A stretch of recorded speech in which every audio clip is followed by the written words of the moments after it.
Can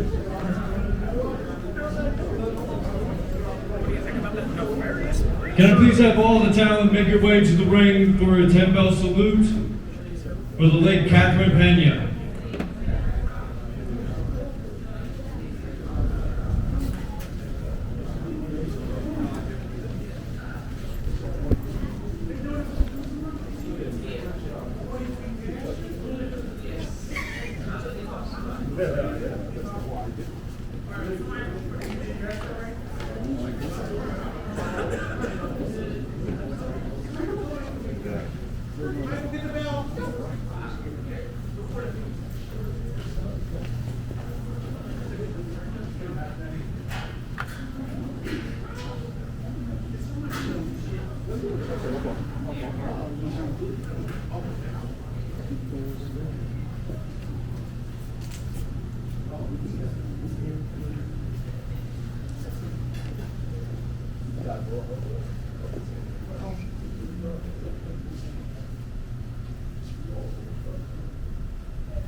I'm the beat man.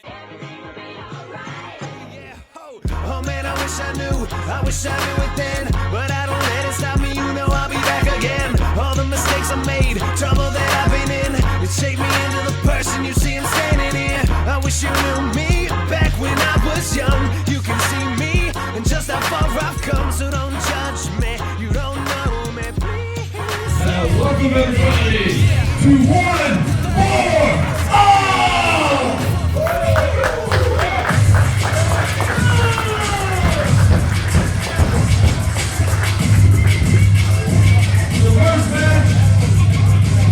Is a battle royal.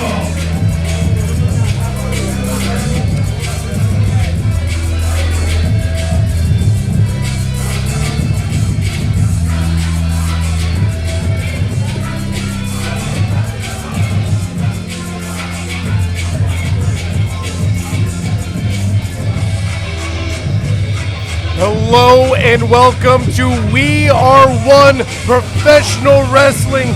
My name is Brian Murphy and I'm joined at this time by the wild child, Christian Rocco. That would be me, and I am more than happy to be here. I could not be on the show, but I am glad to be supporting such an amazing product like WeR1. Are you guys ready? Oh! I am also joined by Nucci. What's up? And it's already a big club. It doesn't matter if you guys are ready. They are off to the races already. We have a bunch of names already. We got Ben Castle. We got the Polynesian Powerhouse. We got Ricky Richard here, the former H2O hybrid champion. This is quite the schmaz going on in the ring currently. I can't even keep track of what exactly is going on. Oh! And a knee. He is dangling above. Jake Manley. Oh! There's a lot of action going here. Well, this is our start to One for All, our end of year event. Again, you see the Broad Street Bully taking it to Adam Matthews. You got two competitors trying to power over a single one in the center of the ring. Well, that's just what the name says, all for one. You can't create alliances here in the Battle Royal towards the end, as it will fall apart. There can be only one winner, and Adam Matthews has been eliminated from this Battle Royal. I was about to say, yeah, Adam Matthews has been eliminated. The first elimination in this Battle Royal. Oh, Slim Whiskey, I think he got eliminated. Could have went underneath the bottom rope. There he goes. Not lasting that much longer either. I mean, he's from Philly. You can see Moses. You can see Ruby O'Connor. You can see the Italian Tank. The Italian Tank from the world famous Monster Factory, and there goes Moses. Jermaine. And here he goes. Jermaine parting the Red Sea, tossing out Moses. How biblical of an attack that was! Ruby O'Connor. Did you hear that? You could have heard that all the way from Westfield. Frankie now could be getting an elimination here. Now what's this with Hyena Hex? There he goes. His fellow Bonnet Club member. Whoa! Jermaine able to keep his opponent at bay just for a second as he's got it up and out, holding on to that bottom rope. He is still in there. But Frankie trying to eliminate him. But Hyena trying to help out. But now I don't know if Hyena Hex is exactly helping. He's doing the best he can. He's giving moral support. Frankie doing his best, but look at Jermaine. He's got that technical lockup on that bottom rope. You just saw here, Dom is out. Now Jermaine is eliminated. We are down to 4 competitors now. And there goes.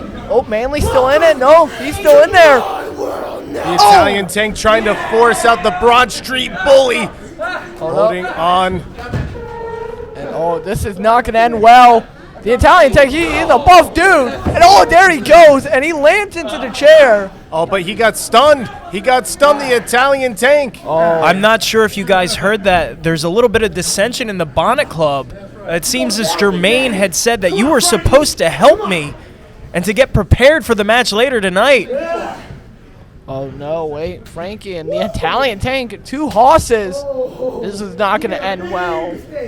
And look at the third man just sitting back, watching these 2 big men. Ben Castle has the right idea. Try to go for a shoulder tackle. I couldn't agree more with you, Murphy. Why involve yourself? Let them take themselves out. Now both of them about to work together here. Going for a double clothesline, no. Italian Tank. Oh my goodness! Ben sent flying, and what a beauty. Turn him inside out. Flipped him over like it's an omelet. And that's the type of training you get at the world famous Monster Factory, I'll tell you what. They don't call him the Italian Tank for nothing. He is nearly indestructible. Well, I don't know, 2-on-1 is not really a good idea for a tank. Castle and Frankie doing their best. Did you hear that? The tank collapsing. My goodness. Anti-tank artillery. No. Nice drop kick. Wait. He got to get up. They're saying we can't let him stay on the ground. We got to get him up. I mean, they need to work together to eliminate him. Size is an advantage in a battle royal, but when it's 2-on-1, it can make a difference right there. But no, the Italian Tank staying in it. My goodness. But I don't think for long. It's now Frankie Richard. Ben Castle kick to the back of the head. And they both, hold up. I think so. The Italian Tank is out.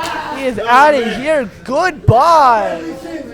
Ben Castle and Frankie, the final 2 entrants. Wait. Ruby O'Connor was never eliminated. My goodness. Here she goes. What Another Battle Royal victory for Ruby O'Connor. What an upset. Something that I never even saw coming. The dark horse in this, or should I say Fox, Ruby O'Connor taking it home. Like I said earlier, it is all for one. No matter what alliances you create, they will fall. What a win here for Ruby O'Connor. As you said, Frankie and Ben Castle not in the greatest mood after just getting easily eliminated after struggling to eliminate the Italian tank. A smile across the face of Ruby O'Connor, nursing a shoulder injury that she sustained earlier in the match, forcing her to roll to the outside, taking a little bit of damage as she hops out here. Ruby O'Connor, can you give us a few words on your victory here? That was one, but you know, one for all. Is that even a word? Hey, you can look it up in Merriam-Webster dictionary. You see, it's legal in Scrabble. Yep. YIPP, the number of P's is depending. We got WeR1 Professional Wrestling, one for all here. November 26th. I'm already in the holiday spirit. We got a toy drive here. I'm already getting ahead to December. We got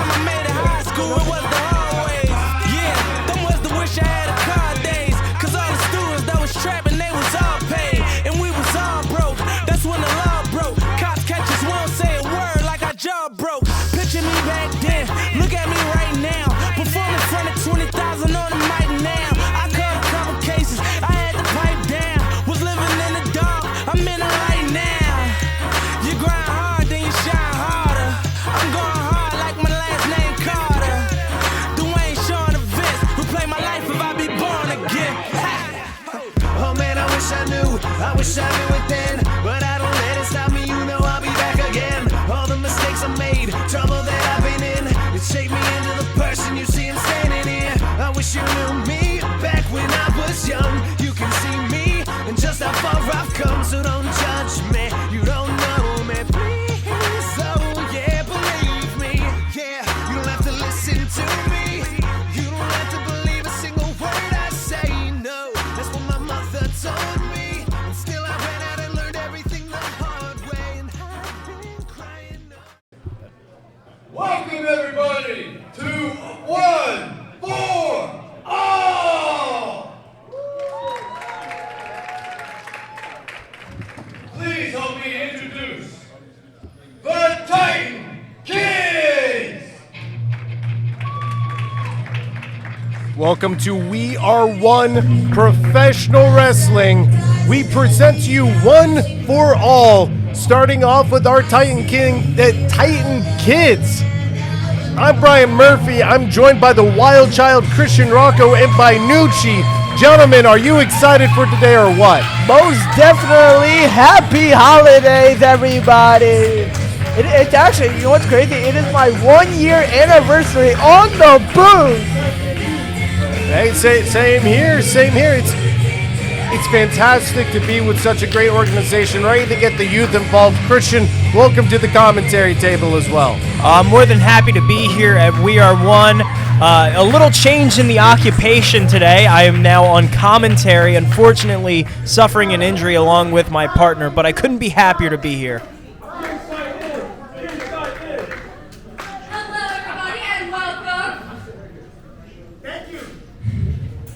Well, first, let's start with introducing ourselves. I'm Stevie. I'm Madison. And I'm Jen. And we have two special announcements.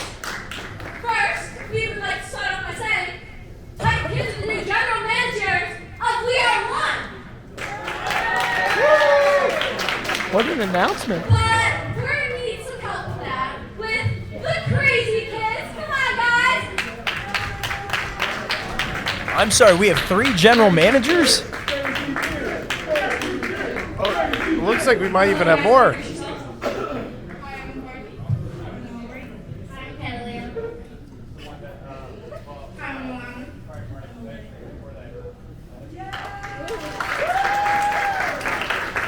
Well, are you guys excited? Yeah. Well, we have 3 matches.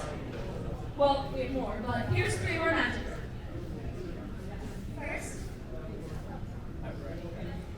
First, we have Just Sayin versus Samuel and Fawzi. Second, we have Preacher versus Daniel Alexander. And then we have the Bonnie Club versus the Lost Boys. Bonnie Club, Bonnie Club. Welcome to the show, and we hope you all enjoy.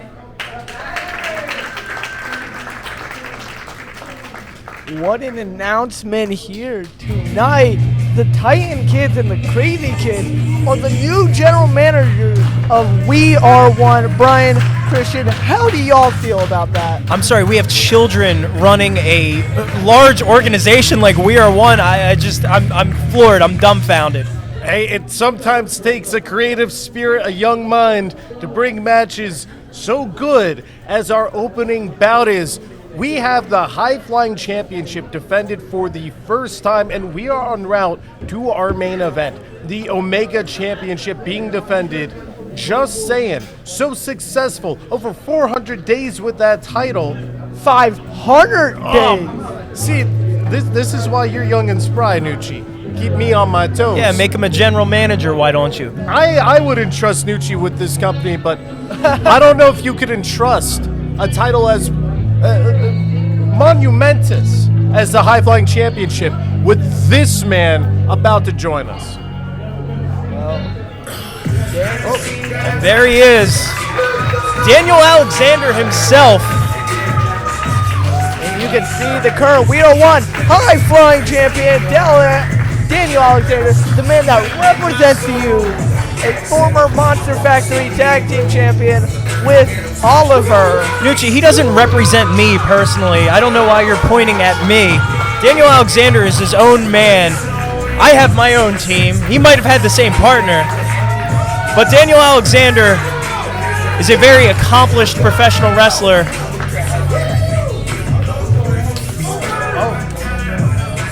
I believe we're being joined at this time by another participant. Isaac Scythe, the former opponent of Daniel Alexander. I was misspoken when Daniel Alexander was coming out. I didn't realize he was taking. Often the champion comes out second. He took it upon himself to come out first. He wanted to show that he was willing to come out, intimidate his opponent, look him in the face as the challenger walks down the ramp. Aren't you excited? This is the opening contest. It most definitely is, Isaac. I mean, it should be me in this matchup, but that's besides the point. Isaac, you were competing against Daniel Alexander in the main event of our most recent event. And for this very title, how does it feel seeing Daniel Alexander entering this match with that title around his waist? I'm not gonna lie, he's not a man of his word. He says that I'm gonna step on the youth for the youth. But look who he's giving a title shot to tonight. He's not giving the youth a title shot, he's giving Preacher a title shot, he's giving a veteran a title shot. He should be giving someone like E-Money Milli or maybe James Gray a title shot, but no, he's giving a veteran. How many titles has Preacher won? It's not how much a title Preacher won. It's more of Daniel making a prove that he is the WeR1 High Flying Champion by defeating Preacher here tonight. To make a representation to all the high flyers around the world like Rey Mysterio, Eddie Guerrero, and Rob Van Dam.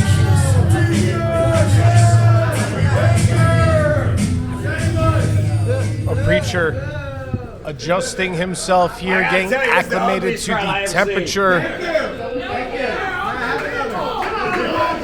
Everybody here, look beautiful tonight. Make some noise! Well, he's definitely getting the crowd electrified. I'm just saying I'm the prettiest person in here. That's all I'm saying.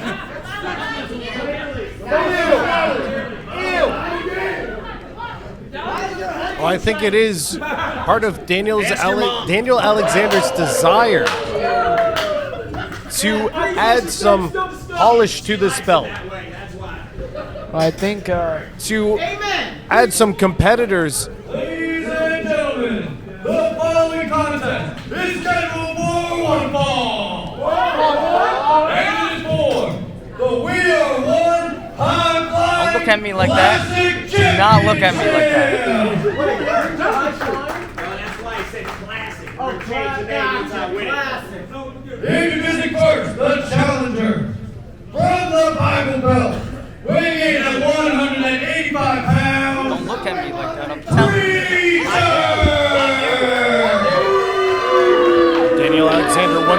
defeat some veterans to show the meaning of this title so he can pass it on to other competitors.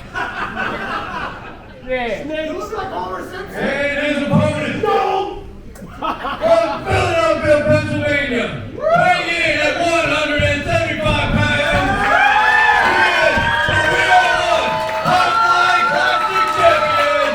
The next big deal, the energy, Daniel Alexander. You heard him here, the energy, the next big thing. Daniel Alexander, your current WeR1 High Flying Champion. Well, Isaac, I heard you saying, don't look at me like that, as Daniel Alexander was gazing over at our booth. That's why I'm here. He's ducking you. Make some noise. I feel like you're ducking him. How am I ducking him? I'm the one that came out here to watch this match. He's the one not giving me the rematch that I asked for. Well, you should have called him out for it. You Well, should do it. this match is underway as Preacher squares up against Daniel Alexander. And we were discussing a little bit earlier the difference in style, the high-flying nature of Daniel Alexander up against a little bit more of this technical style that Preacher's bringing. Most definitely here. You know, Preacher wants to win this match and prove Daniel Alexander that he's not really the best. But he wants to show that the Classic always works, you know, by renaming the WeR1 High Flying Champion to the WeR1 Classic Champion in reference of Dusty Rhodes, Buddy Rogers, and the Nature Boy, Ric Flair. Isaac, how would you feel holding the Classic Championship as opposed to the high-flying title?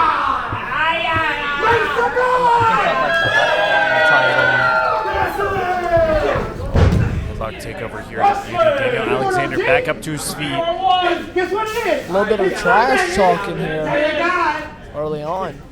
A look of annoyance across the face of the Preacher. Put it there, Mike. Just in his pad now and an offer of a handshake. A sign of respect. Oh! That's what he gets.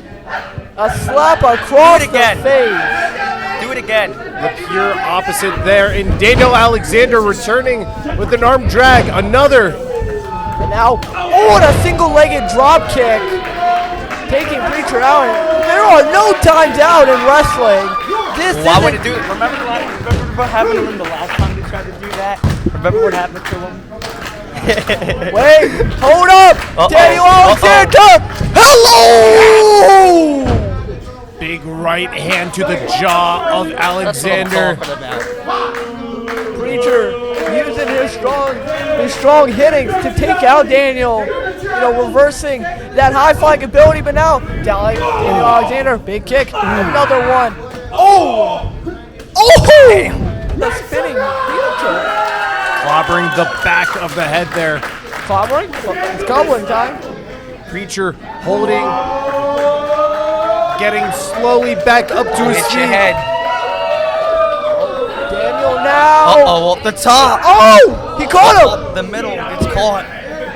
He caught. Oh! Able to collect him and quickly slam him back into the ground. And now, Preacher. Oh, picking him back That's Daniel Alexander. Well, I don't hear y'all cheering. Look at him. He's toyed with him. I don't think you He's want to. enjoying this. I don't think you want to do that. Oh! With a flatliner. And oh! A Koji clutch. Koji clutch locked in. Can this be it for Daniel Alexander? No way. Is this ring going to be over already? Wrapped up with the legs, with the arms. He's out. We have a perfect vantage point of that lock too. He's choked him out. Those fingers are interlocked perfectly. What? No! He is back up to his feet. He is having the energy of the crowd on him. And now Daniel Alexander crawling, scratching and crawling to the rope, and he makes it. Preacher forced to roll off him now. Yeah, we don't have rope break in this. I guess we do. He was being nice by letting go. Hey, I don't know, man. Oh, nice right hand. And one thing Preacher has certainly displayed is the power of those right hands. Knee to the midsection now. going up for a body slam. Classic, good old body slam connecting. Now, Preacher, I don't know if this is really smart. Talking trash to the Yeah, fans. you can't be getting distracted no matter who you're in the ring with. No matter if you're the champion or the challenger, it's not the smartest thing in the world to do. Oh, Nice roll down. Taking out Daniel Alexander here. Now jeering to some of the young members of our audience. Preacher collecting Alexander. Oh, and now what is he going for? Going for a vertical suplex, but no. Daniel Alexander. I'm gonna grab him you by know the what, waist. dare I Roll say, up. I take credit for Preacher having the upper hand right now because I'm just gonna say I'm in Daniel's head. Oh, look at him looking at. He's looking at me. He's not thinking about Preacher. He's thinking about Isaac's side. He could be thinking about both at the same time. Well, now he's thinking about trying to gasp for his breath. He's thinking about trying to breathe. He's got to try to get out of the submission and try to figure out a way to win this match. But now, jawbreaker from Daniel Alexander. Now, both men in representing corners. Uh-oh. On the opposite side now, Preacher coming in with a massive back elbow. This is not looking good for Daniel. Daniel's been taking a beating here tonight. Drop to all fours. You said Who said that? Oh, wait, look. That one offended me. Oh, right in the face. That is the kick that gave me a nosebleed. He almost broke my nose with that. That kick needs to be banned immediately. Well, we did see Preacher trying to go up to that second rope, trying to rise to the name of high flying. Didn't quite make it as Daniel Alexander summons the spirits. Clothesline. And now, back elbow. Looking for the. Oh. Whoa. Off the ropes. And a Sling blade. Sling blade connect. Oh, he landed on his elbow. This could be signaling for the end here. Preacher Daniel, doesn't even know where he's at right now. he's at the dojo right now. Daniel Alexander, 450. Oh! No. Sitting up. Look of disdain on his face, checking for blood. And very lax, very casual is Preacher. Oh, wait, Preacher now. Uh-oh. No, not the buckle bomb. Buckle bomb right into the corner. And a snap DDT. What a DDT. He's out. This could be the end here. He's out. 1, 2. No!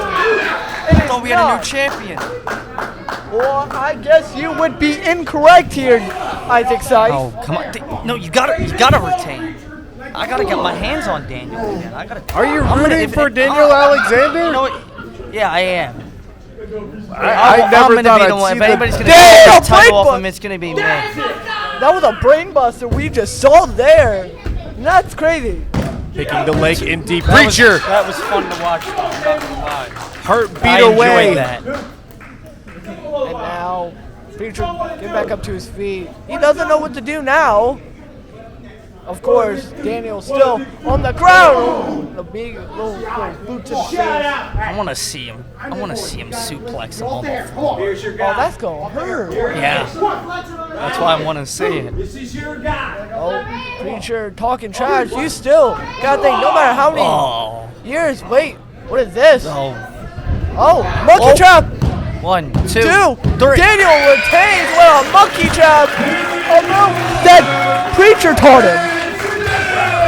I was hoping I could beat up more, I'm not gonna lie.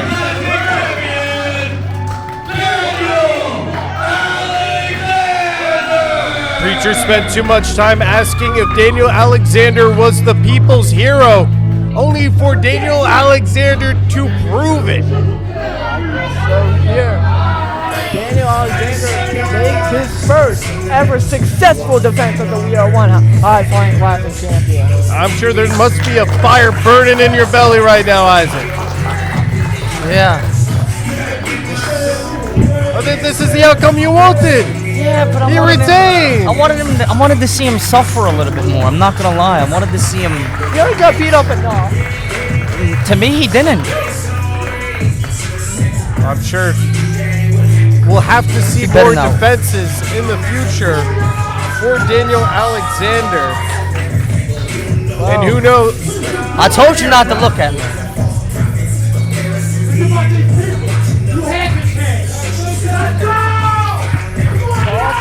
Talking a lot of trash here. You know what? Did you tell me I should do earlier? Did you say I should do something about this? Is that what you said? You should do something personally. What's this? Isaac Scythe is taking off his headset. What the? Isaac Scythe, take off the headset. Wait, Isaac. Hold up. I don't think this is smart here. Isaac, don't get too big of an idea. no! Isaac, what are you doing? Oh my! No. Isaac Scythe now with a chair in his hand. He's got right to the gut. Oh, what the hell? How could I do Facing such a off thing? against the man To the back. that beat him for that inaugural championship reign. Let me get one more. Come on, let me get one more. Let me get one more. Come on. Listen to your Oh, is that his mom? Is that his mom? Isaac Scythe's mom is healing him off of Daniel Alexander. Mr. Scythe is taking his son. He's probably grounded. You good? You good, Rocco? We're having some assistance here for Daniel Alexander as I welcome back to the booth the wild child Christian Rocco. I was relieved of my duties by Isaac Scythe, this petulant child who's being reprimanded by his mother. That's crazy. Me personally. What is even going on here at WeR1? A lot of chaos, but it's all live, baby. Hey, you think back to the best times in professional wrestling. It was all chaos. The inmates were running the asylum. We're one match in and I'm being relieved of my duties. What is going on? Well, speaking of inmates running the asylum, though, we got Lucas Twitch Disangro coming up next as he takes on DeNiro. Most definitely here. Isaac Scythe being brought to the back by his mother. Maybe she's going to shave that preteen mustache off his face. Are you saying that because I'm here? No, Nucci. You could put some milk on that mustache and have a cat lick it off. That's impressive, I'm not going to lie. Here's Twitch! Lucas Twitch Disangro, one of the stars of the Monster Factory television show on Apple TV. I couldn't be happier to see him. Another familiar face from the Monster Factory.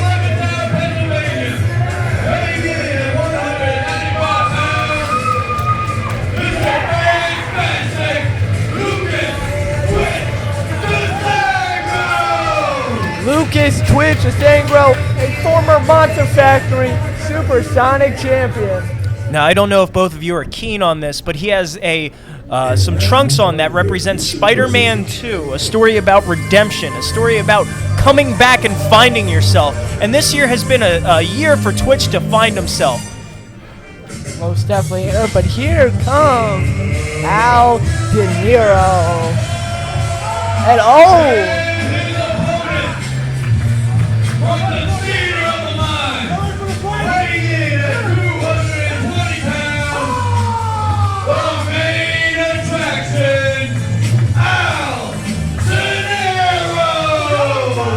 DeNiro, a little bit in the Christmas spirit here with that mask representing Santa Claus. But DeNiro wants to prove to Luke and to everybody else that he can be hanging around with one of the best wrestlers here in the Southeast scene. Well, he may appear to be festive, but I don't think he's going to be too holly and jolly after this match. Lucas Twitch Disangro has had an incredible year of trying to prove to himself that he has worth and that he matters. And I still think he is still on that journey. What do you think, Murphy? I think you're 100% on the money. It's stories like that, experiences like that have spoken to people like DeNiro. He spoke about how much it means for him to have a match just against Lucas Twitch Disangro. If he's able to put away Twitch, what that would mean for him, for his career, we're going to see an epic encounter between these two. And a bit of respect here with a handshake. Nice sign of sportsmanship as we start this second match here of the night. As you know, Twitch is quite the fan of the traditional Ring of Honor, adhering to that code of honor, like his heroes. One being CM Punk on the episode 3 of the Monster Factory show, if I'm not correct. On Apple TV You absolutely are. Thank you, CM Punk. As Twitch tries to apply this full Nelson, is able to get it there, but making some headlines last night, CM Punk. Yeah, I don't know if Twitch is going to be ready for this match. That was definitely past his bedtime, and I'm sure he was up all night being so excited for one Phil Brooks. The Pepsi Man? And now Al has a headlock locked in on Twitch now. And now Twitch bringing down the one knee as he gets out and starts working on the arm. I do have to commend both of these competitors as Twitch tries to go for this cradle here, unable to get it in time. Only a 1 count. But both of these competitors displaying a great technical prowess early on here. Some excellent chain wrestling between these two students of the game. Most definitely. And now they go for a test of strength. And Lucas working on DeNiro's arm here. And hold up, putting down the knee once again. Let me just backtrack to what Murphy just said about Lucas being a student of the game. That couldn't be any more true. Most definitely there. I'll agree with you. Sorry, I'm just getting lost in this this exchange right here. And now off the ropes. Shoulder tackle and nothing. He ate that up. I mean, there's a clear size difference between the two. There is? I feel like they're built about the same. Now Lucas down under. DeNiro maybe has a little bit of it as he's certainly able to match Twitch in his agility, but DeNiro, perhaps a bit of the bigger man, not slowing down despite his size though. Most definitely there. It's now Lucas might be the most shocked he's ever been so far, because he's never faced someone like Al. Al's really proven himself in the year 2023. Making his debut not too long here in WeR1. I think this is his first match, if I'm not correct. But now working on the arm of Lucas. Oh, nice roll. Hold up, kip up. Nope, dropping him back down. Lucas back up to his feet. Al takes him down another time. And now Lucas, and he fakes him out. You'd have to learn after so many times of doing it. I think. Now, nice little arm drag. Twitch definitely getting the best of Al here. Oh, wait. Again, that's that technical prowess of the people he studies. I'll say that is quite impressive here tonight. Both men are taking it to each other. Bam! Forearm shot. He calls that the fantastic forearm. Might be looking for, a second. That was the problem. He left his opponent. And now, Al. Right to the upper back. Al taking advantage of Twitch. I think it was because he walked away from his opponent when he had him in the corner. Massive crossbody there. Twitch in a heap right now as DeNiro picks both legs. Kick out at 2 there, Brian. Sorry to cut you off, but Al not in the biggest mood right now. He kind of wants this done and over with. Well, DeNiro certainly happy to lay some punishment on somebody that he respects. And even though there is that mutual respect, we did see that code of honor. There is something about being able to prove your worth against somebody that you admire. Show that you operate on their level. Most definitely there now. 1. Only a kick, only a count of 2. I thought that could have been it here. But Al needs to do a little more. He needs to add a little more oomph into it. Murphy, take a look at what Al is doing. Twitch he put himself in this situation. He did not stay on Al. He has not let Twitch get out of his sights. He is keeping him grounded as Twitch even fights back. Don't let that distance fool you. I think you're certainly showing your theory proven correct here as Twitch changing up the strategy, really laying in these strikes, being very confrontational. Oh, with DeNiro, but short-lived victory here. Definitely. Oh, kick to the arm. Again. That thing, Rocco. He has an answer for everything Al has had, but this is the first time ever. Oh, right into the throat. And what is he going for? Is he going for? Oh, right to the corner. And Rocco, I think your theory is correct. He had that discus that he implemented coming off of the ropes. He expected his opponent to be right there, but all he got in return were those chops to the throat.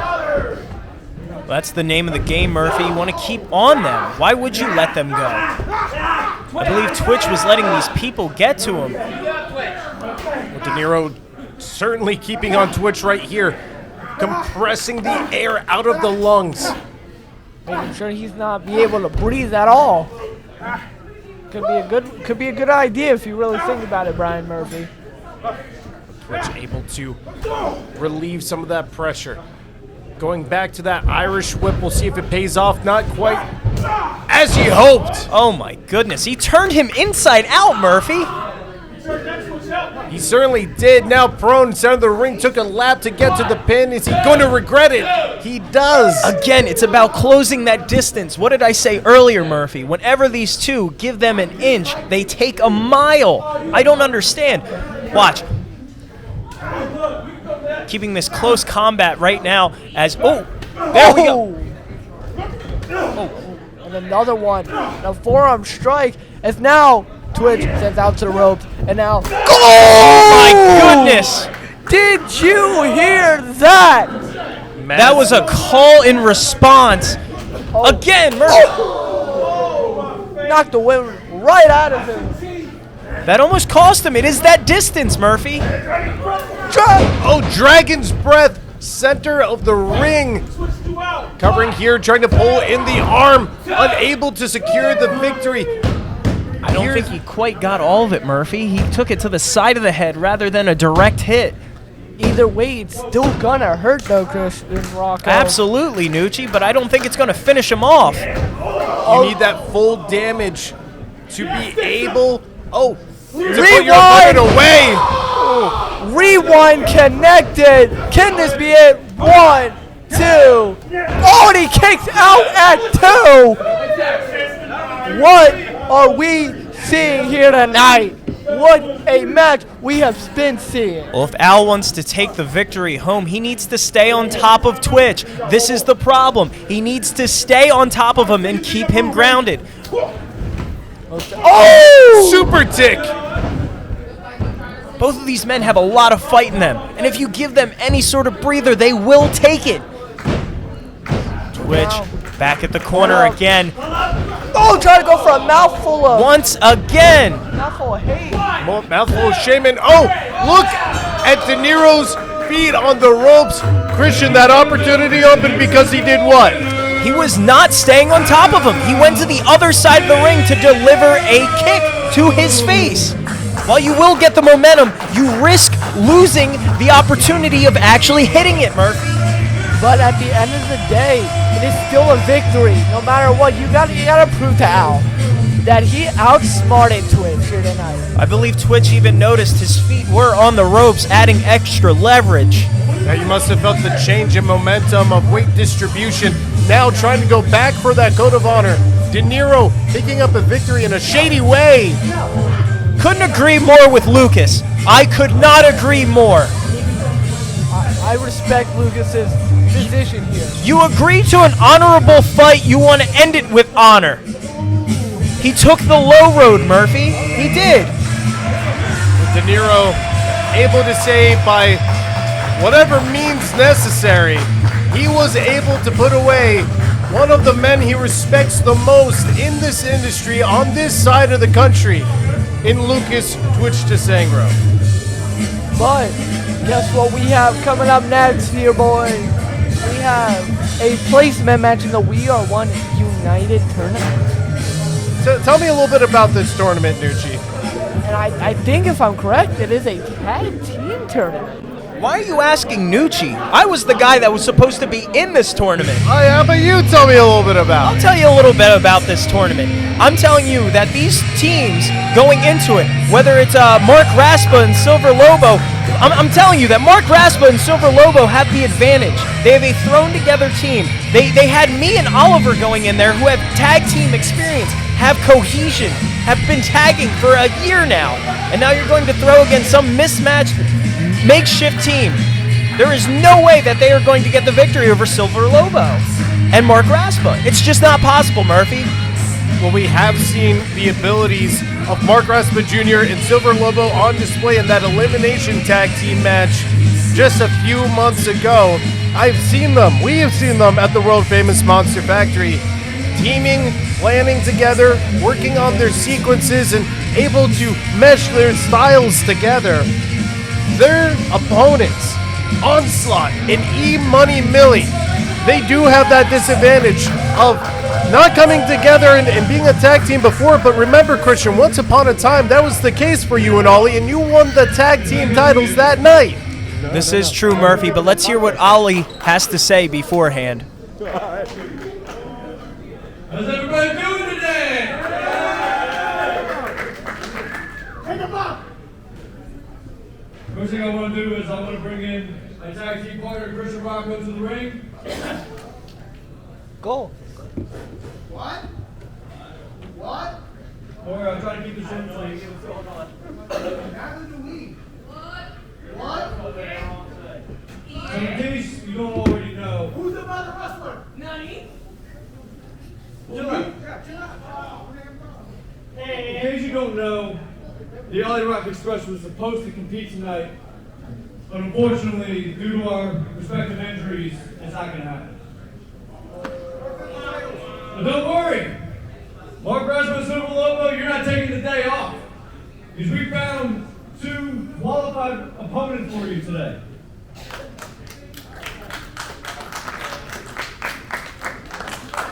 Now, on to the other thing. Last week, I suffered a concussion. And I'm going to be out for at least a month or 2. And I've held this championship for a year now.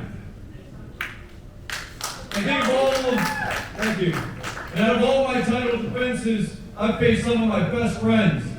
Guys like Brian Ace, who I've known for almost 10 years now.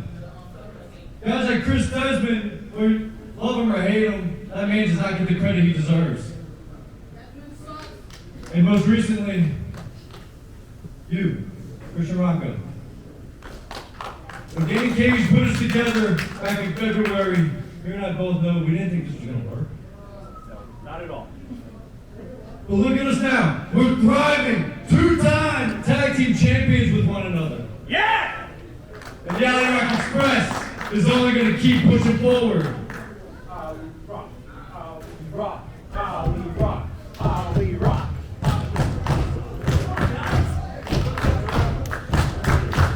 So I'm round. If it smells, onions getting peeled round.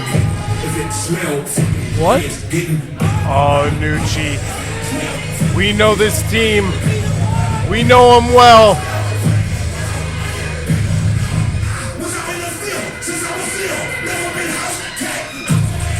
And it is the Bonnet Club, James Gray, who recently faced Oliver for the AOK television title. Wonder why he's out here. Well, I'm sure somewhere Jermaine, Hyena Hex, they must be lurking, the other members of Bonnet Club. And look at the face of James Gray. Look how infuriated he is. Well, I will say here, he is scheduled to fight later tonight at 5-5 with his fellow Bonnet Club members. Well, you were interrupting me as I was. No. I came in prepared. This ain't about the Gucci section. You said that. Don't you guys sell goods and go sell at the local mall? Go somewhere. You with Between your me and stupid you. baseball jersey. I stupid baseball. Yeah, go put a bonnet on. First off, baby, my overalls cost more than your car and your house. This Gucci over knows no bounds. You get out of here. I thought This is I was about wearing Reno. sushi. This Your mama. Now, you got a line, Mr. Tough Guy. Anytime, anywhere, you said, right? Anytime, anywhere. Weeks on end. I came prepared tonight, as we point our attention this way. I came prepared. Oh. The official here again. What? Is that a song? A boxing club? What are? I mean, that is the WeR1 Hardcore Champion, Jermaine, and I don't know what you're thinking, but I don't care. Yes, I know what you say anytime, anywhere. You got a match now. What are you guys doing? Beat. Official bonded business. Shut up. Boxing club. Hey. Open your mouth, I'll bop him again. In overall 2022, I captured this championship. I'll track over the sheet. Stop over there. In overall 2023, Stop over there. You're hurting. Stop hitting him like that. Stop hurting him. Stop hitting him like that. Use this. Hand it over.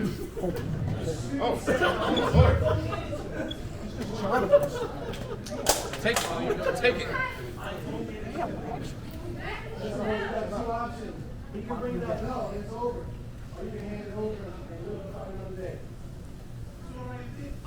James Gray saying that he wants the AOK championship. If Oliver just hands it over. Anytime, anywhere, but I'm 100%, I'm taking back this title that I never lost. What are you doing?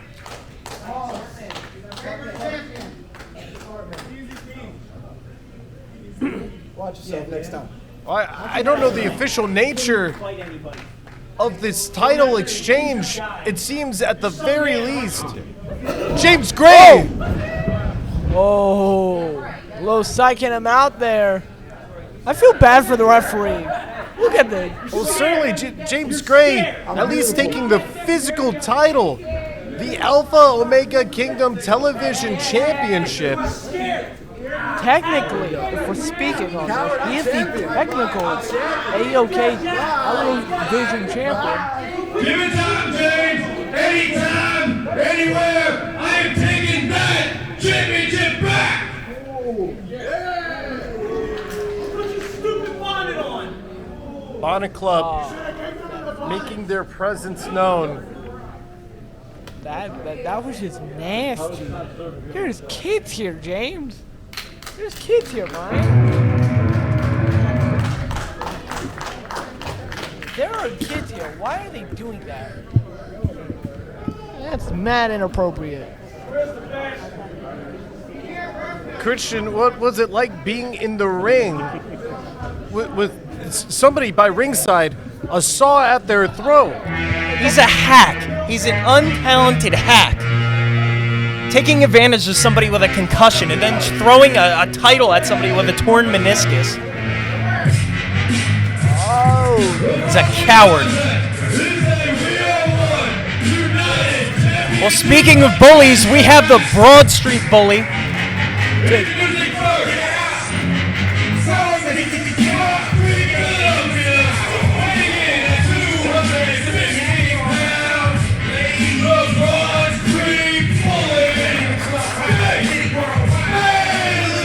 Oh, gentlemen, I'm getting an update that Onslaught was backstage when Jake Manley approached him, checked him into the wall like the barricades at a hockey game, and told him, "I am now E-Money's partner."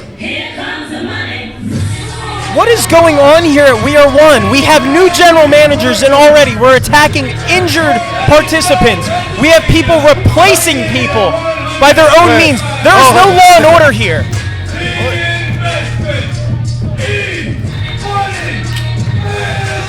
Well, if there's one thing I know about the Broad Street Bully, he wants any championship opportunity that he can get his hands on. The difference between him and any other competitor, he's certainly willing to bully anybody into getting that position. Well, you could say E-Money Milli is cranking up them numbers, like cranking them 90s. That was pretty impressive to see Shane O'Mac come out here tonight. Well, for a guy, he must have enough money to buy the rights to a song like that. Wouldn't you say so, Murphy? E-Money Milli, one of our classics here.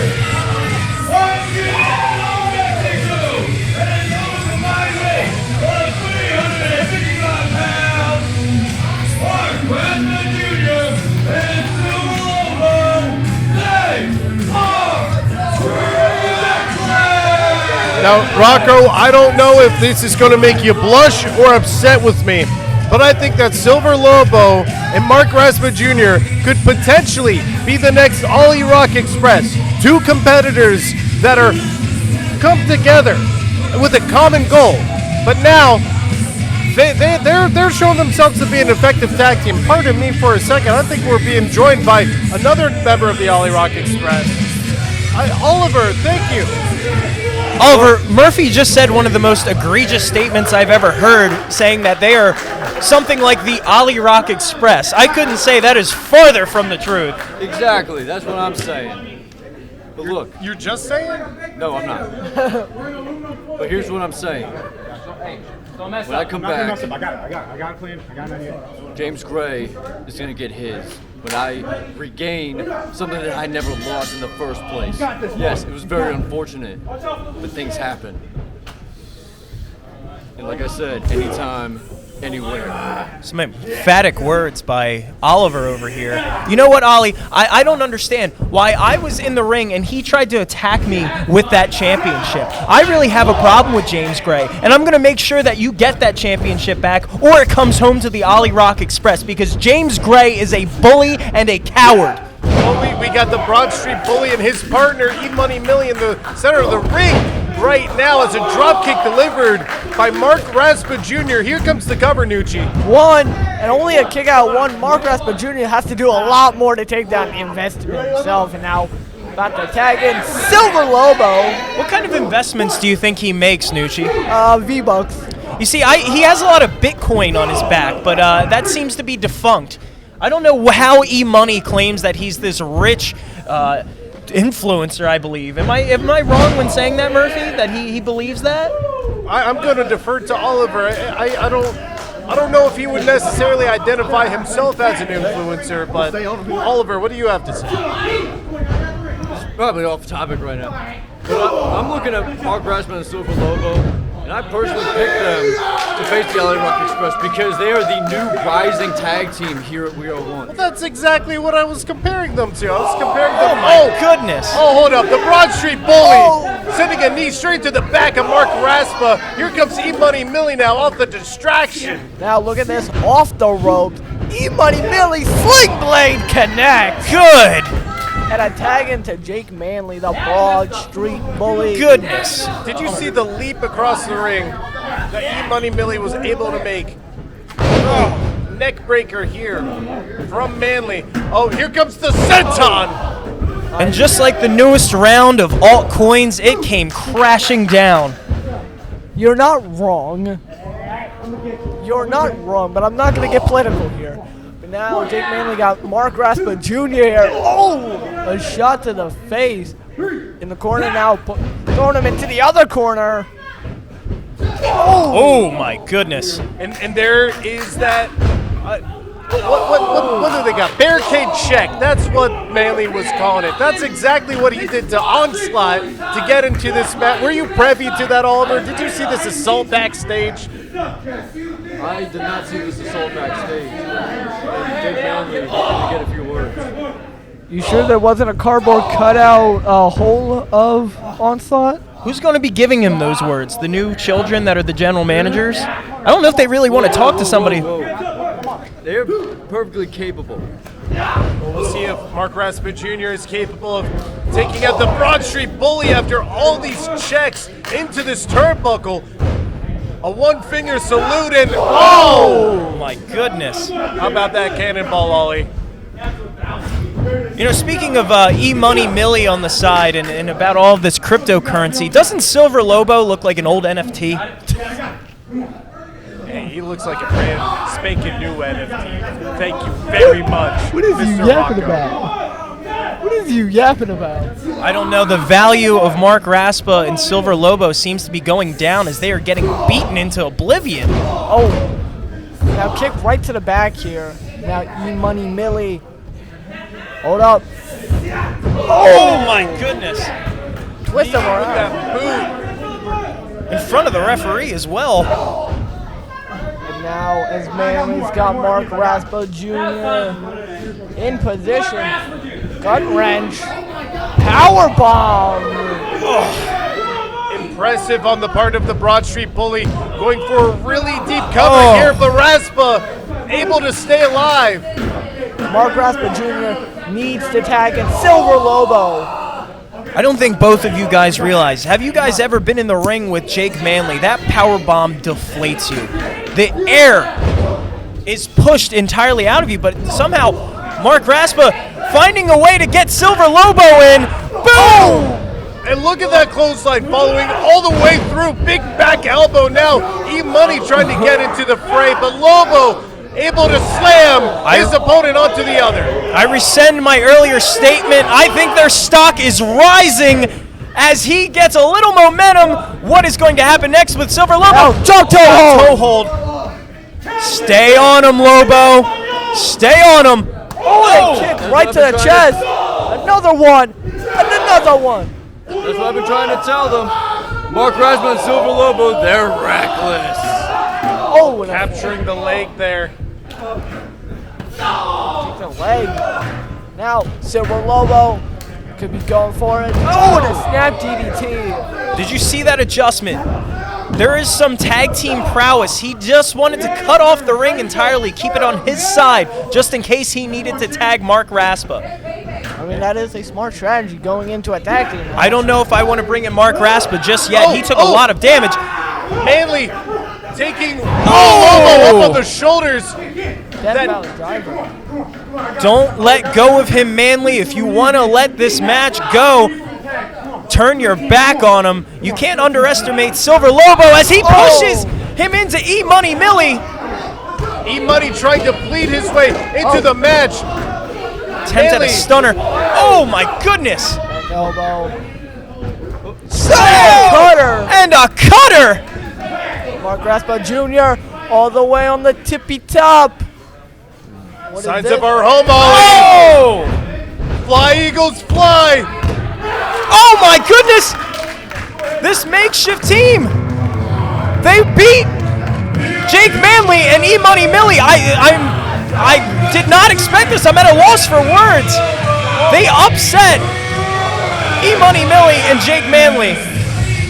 You think they could have won easily, but no. I don't think it's going to end well for E-Money and Jake Manley. What an interesting matchup that this was. Two teams that were thrown together at the last minute. I don't believe have teamed with each other ever. No, Silver Lobo, Mark have in the past in that Four Corners one. Well, Oliver, I want to know before you depart from our booth, what are your thoughts on this emerging team in this tournament? Look, Mark Raspa and Silver Lobo, they got a long way coming here at WeR1. If they can keep up the momentum they've had recently, no doubt they're going to be the new WeR1 United Champions. We'll have to see how this tournament progresses, and it's certainly not the last tournament match that we have tonight, as Homeless Vaughn and Michelle are going to go up against the real deal, Brian Neal and Frank Bonetti. Not the real deal, the real heel. Oh, my apologies there. That's Zeta a misnomer. And don't forget our main event still to come later tonight. Just Saying put in the Omega Championship on the line against the president, Samael Fawzi. That's still to come later. I'm sorry, did you say Homeless Vaughn and Michelle will be teaming together? Yeah. Good God, we're going to need to clean out that ring immediately. I can already smell it now, and that match hasn't even happened yet. Well, you guys might not be familiar with him, but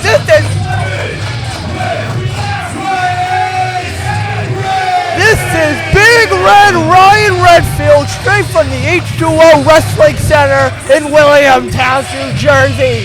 a former undiscovered champion, a former tag team champion, and recently had one of the biggest wins in his career, defeating one called Manders. Now takes on someone that he's very familiar with, but in a first time ever singles match, this man, Troy Locke. Troy Locke. I'm very familiar with Troy Locke. I have trained with Troy Locke, and I have been on the same shows as Troy Locke. What a hard-hitting opponent for Big Red here.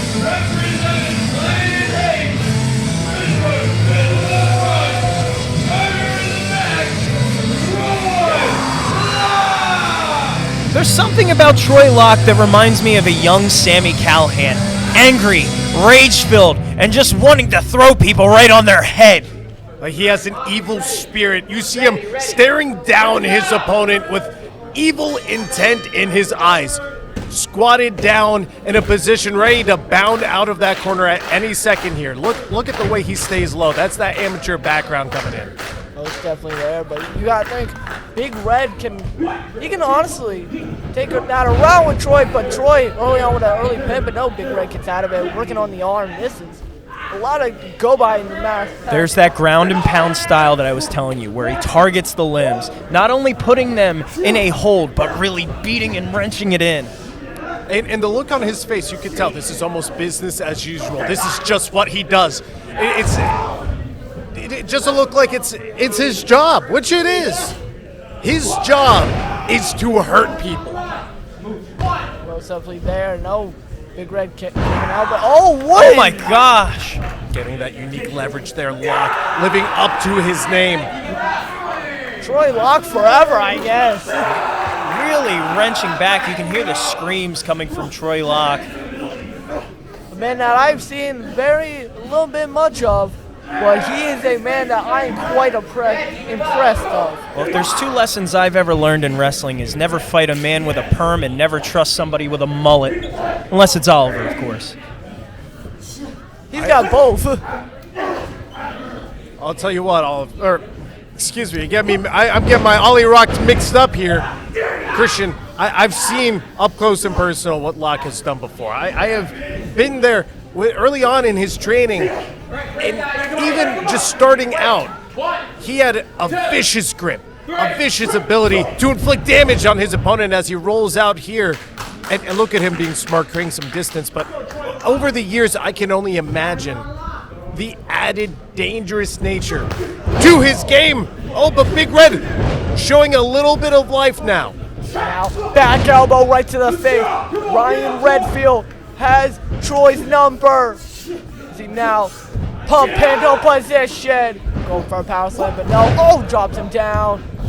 And look at this unique pinfall. No. Turns it into a submission. Locking up that ankle there. And Christian, I'm sure you can tell us just how painful it is to have a submission like this applied. Oh, I can personally attest to that. Even working with Troy Locke, there's just a snap to everything he does. You saw him roll through. There's just so much aggression and rage in Troy Locke, and he is just looking to Oh my goodness! Is he okay? On the top of his head. Oh my God, that is what I'm talking about. That snap from Troy Locke. What did we just see? And the smarts too on display. He was losing the ankle. Big Red was getting back up to his feet, so he knew he had to go in with something sharp, something snappy.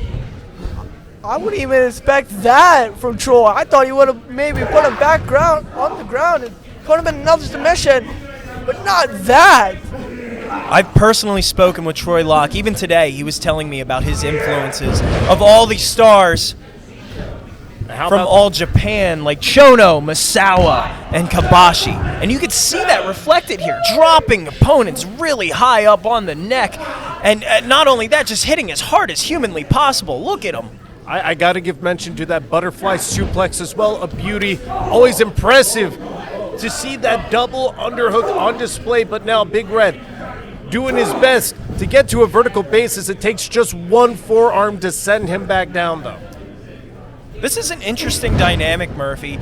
Troy Locke, obviously the smaller of the two, yet he's had the power advantage on this. Schoolboy unable to secure the victory. And I want to go back to what Rocco was saying about the All Japan, you know, the King's Row style. And I think that's where the main inspiration for Troy Locke is, with the King's Row style. Locke collecting his opponent, pulling him up to his level now, giving a big forearm and inviting Red to return one as well. Oh, you can hear them. Oh, right to the chest. These two horses fighting it out. Oh my. Good striking combination. Great to have that in your arsenal as well. And that's all that grappling ability. These two men are going right at it. Ryan Redfield. Oh, and a shoulder tackle. Oh, and a forearm smash now.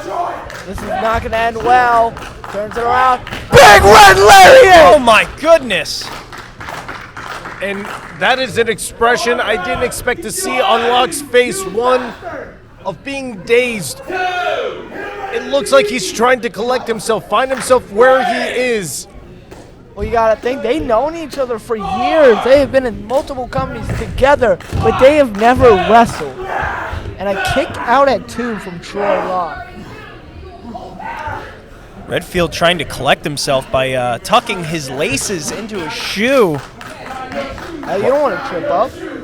No, you don't, but Troy Locke should stay on top of Redfield. He's giving him too much time and space to collect himself. That is a smart. I think Troy is playing possum with Redfield. What do you think? I don't know if I could trust a guy like Troy Locke. I don't know, the way I've been seeing him. Hold up. Exactly what I thought. Locke manipulating Redfield to work back on that shoulder. Oh, what a Falcon Arrow! Mamma mia! Making the leg deep. Oh, and you would be forgiven for thinking that's all she wrote. Well, you are incorrect as Ryan Redfield came down. That expression on Locke's face says it all. That's the aggression. That's the killer. His prey is wounded, and he wants to finish the job. Double underhook. Oh, no. Ryan. Oh, my goodness. Oh! Ow! And you could hear that reverberate off the walls here. That big right hand to the jaw of Locke. And now, Ryan Redfield. What could he be going for? Pump handle. Power slam! Oh, my God. Center of the ring, nowhere to go. Locke dispatched. Ryan Redfield gets the victory here tonight. I have to say, I believe that Redfield got lucky in this one, Murphy. I would say it's an even fight. Troy Locke picking him and dropping him on his head. Had Redfield not had a wardrobe malfunction, quite possibly could have been over earlier, but I just think that Redfield... But now he has to go. Somehow got the best of Locke. I will say, Ryan Redfield, you may think Troy Locke is a hard-hitting opponent. You haven't seen the last of Ryan Redfield. Well, certainly the power rankings, it's always an open field here, gentlemen. Couple cases, I had to pipe down. Was living in the dark, I'm in it right now. You grind hard, then you shine harder. I'm going hard like my last name Carter. Dwayne, Sean, and Vince will play my life if I be born again. Oh man, I wish I knew it then, but I don't let it stop me. You know I'll be back again. All the mistakes I made, trouble that I've been in, it shaped me into the person you see I'm standing in.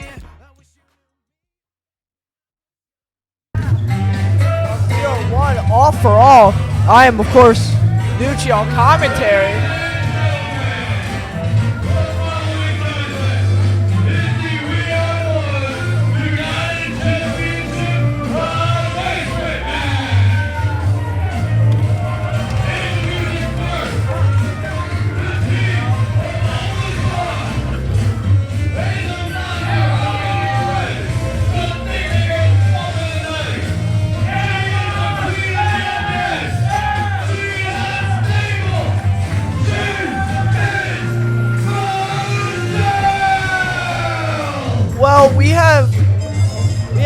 Michelle and Homeless Vaughn is a team that I am. It is a weird, interesting team here. Brian Murphy, what a team this is. Michelle and Homeless Vaughn. I know we've been talking about odd couples, whether it be the Ollie Rock Express, whether it be Silver Lobo and Mark Raspa Jr., but this might take the cake, the wedding cake, for this odd couple. The wedding cake? Hey, let's... sorry, I don't mean to say that when we have Broomy out here. I know... Yeah, Broomy's looking at you right now. He's giving you that side Broomy eye. and Vaughn have a very special bond. Well, here comes someone that likes the Giants, Frank Benetti, and his tag team partner, the real heel, Brian Neal, who forgot his dating.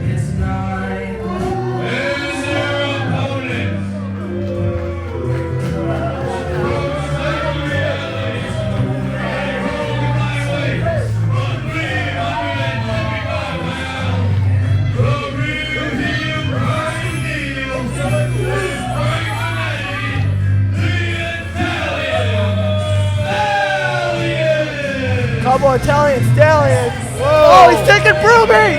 Broomy! Homeless Vaughn looking incensed.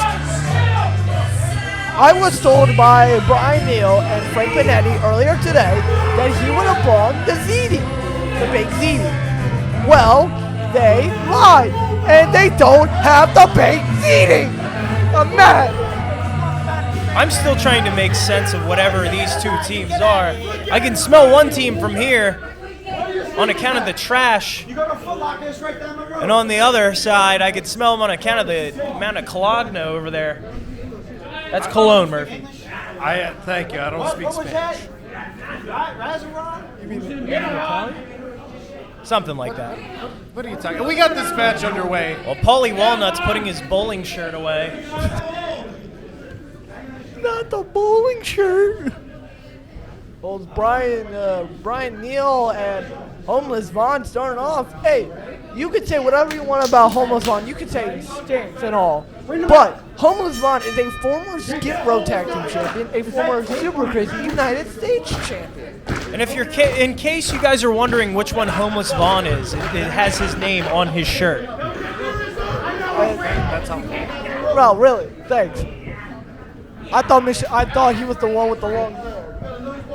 Well, Michelle, former tag team champion in her own right, as Brian Neal wrenches in on the shoulder. Dangerous territory for Vaughn to be in close to the tag team partner. You see that, and then he jumps. I think you guys forget about the unpredictable nature of Homeless Vaughn. You know, being homeless is not one easy feat. This guy is fighting for his next meal every time he gets in the ring or even goes back on the streets. He's a scrappy fella. Brian Neal, you see him using his whole body. Saying to the official that he needs a little bit more space. Vaughn offering him an arm drag for his troubles. Well, now working on the arm drag. And you can't give any discredit to Brian Neal. You know why? Because he's the final ever H2O Undiscovered Champion. You see Michelle and Vaughn working in tandem here. Oh, and an elbow. And now Michelle. About to body slam Homeless Vaughn. What are we seeing? A kick out at 2.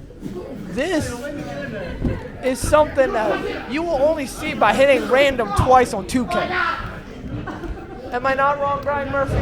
You're certainly not wrong, as Michelle lays in a couple forearms to Brian Neal. Nucci, do you think this is a game? Yes. This is not 2K. I mean, the way they are randomized, you can't lie. Well, I could agree with that. Well, face to face, Michelle and Benetti tried to go for an elbow drop, couldn't quite get it, but now, oh no, Christian, we know this one. I'm all too familiar with this. Oh my Say God! yes to the dress! For a little Trunk knocking. Oh, it smells like low tide over here.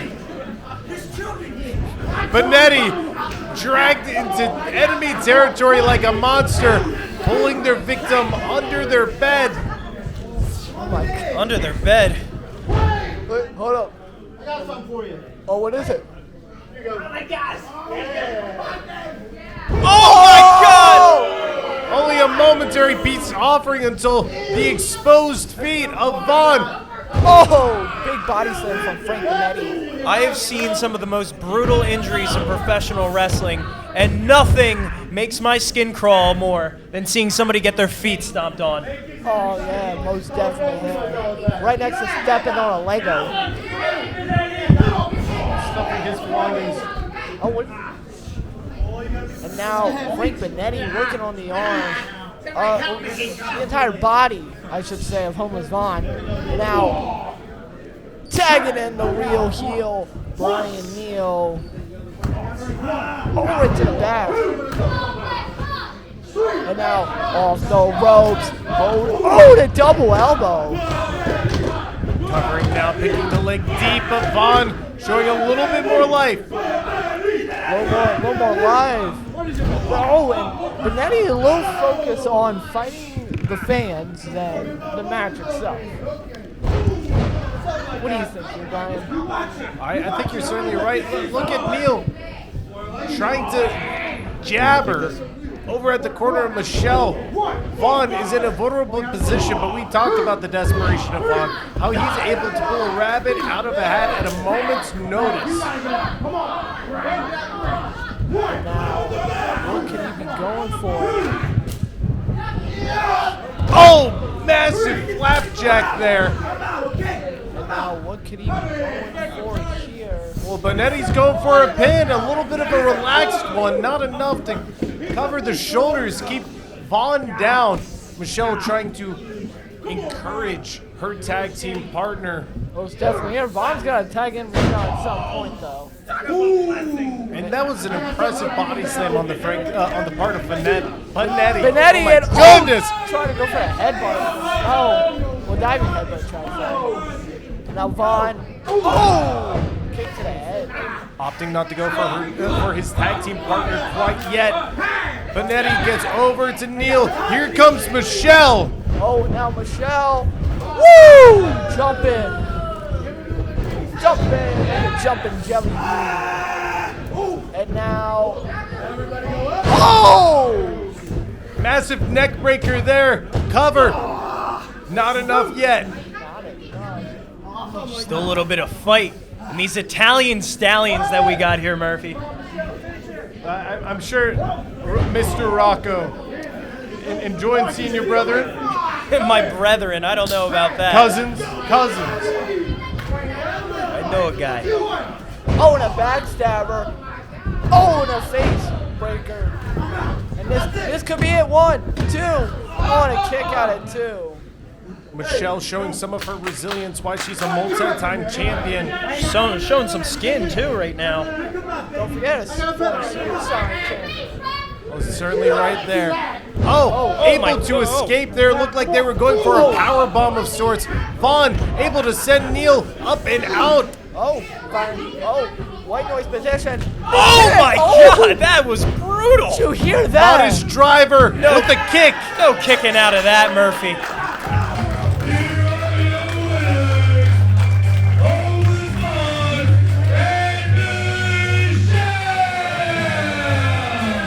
That is a interesting couple. And now Michelle trying to bite the referee. This is a odd couple. You know what I mean? I'm hoping that Michelle can provide a warm meal and some shelter over homeless Vaughn's head, because they are going even further into this tag tournament, Murphy. I'm excited to see how they progress. It seems their unorthodox style is working to their benefits as the Italian Stallions hightail it out of there. They took Broomy! Broomy in tow. Michi, why are you worried about this broom? Because that is Vaughn's love. It's his love? I think so. Oh my God! Well, he's getting some interesting women, that's for sure. Don't you judge. It is 2023. Oh my gosh! Year 2024. It's like Perry Saturn with a mop. I think I actually double date sometimes. It's rather sad. Well,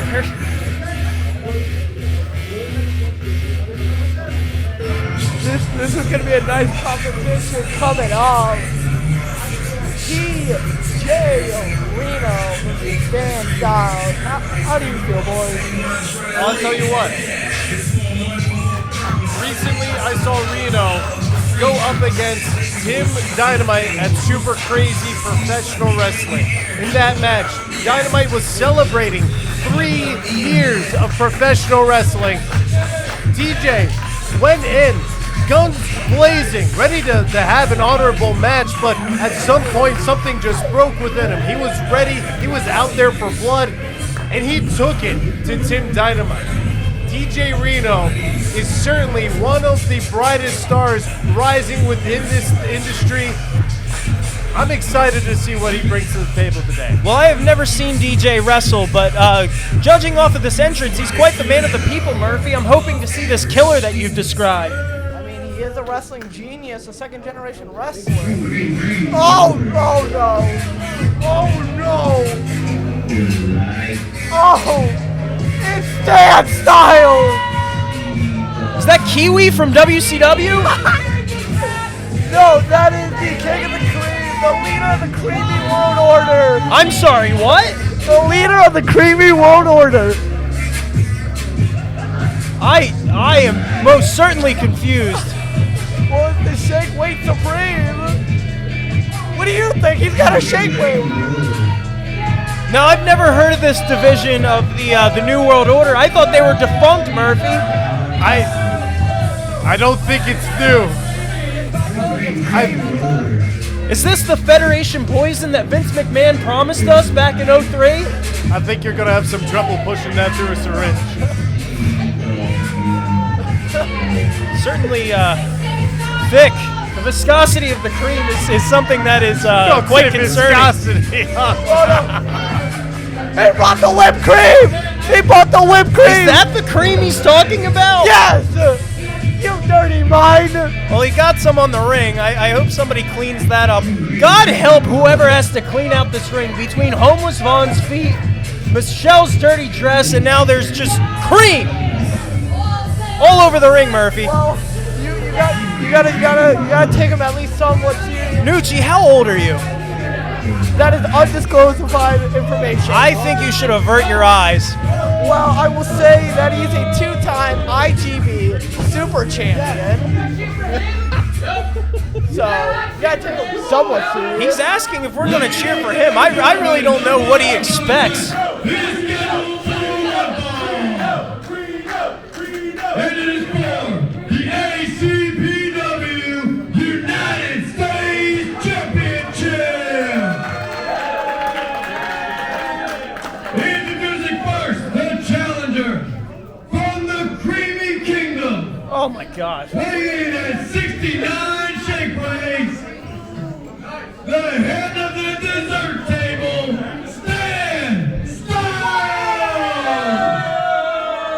You heard him. The head of the dessert table. I think we know an all-hungry one that might like him.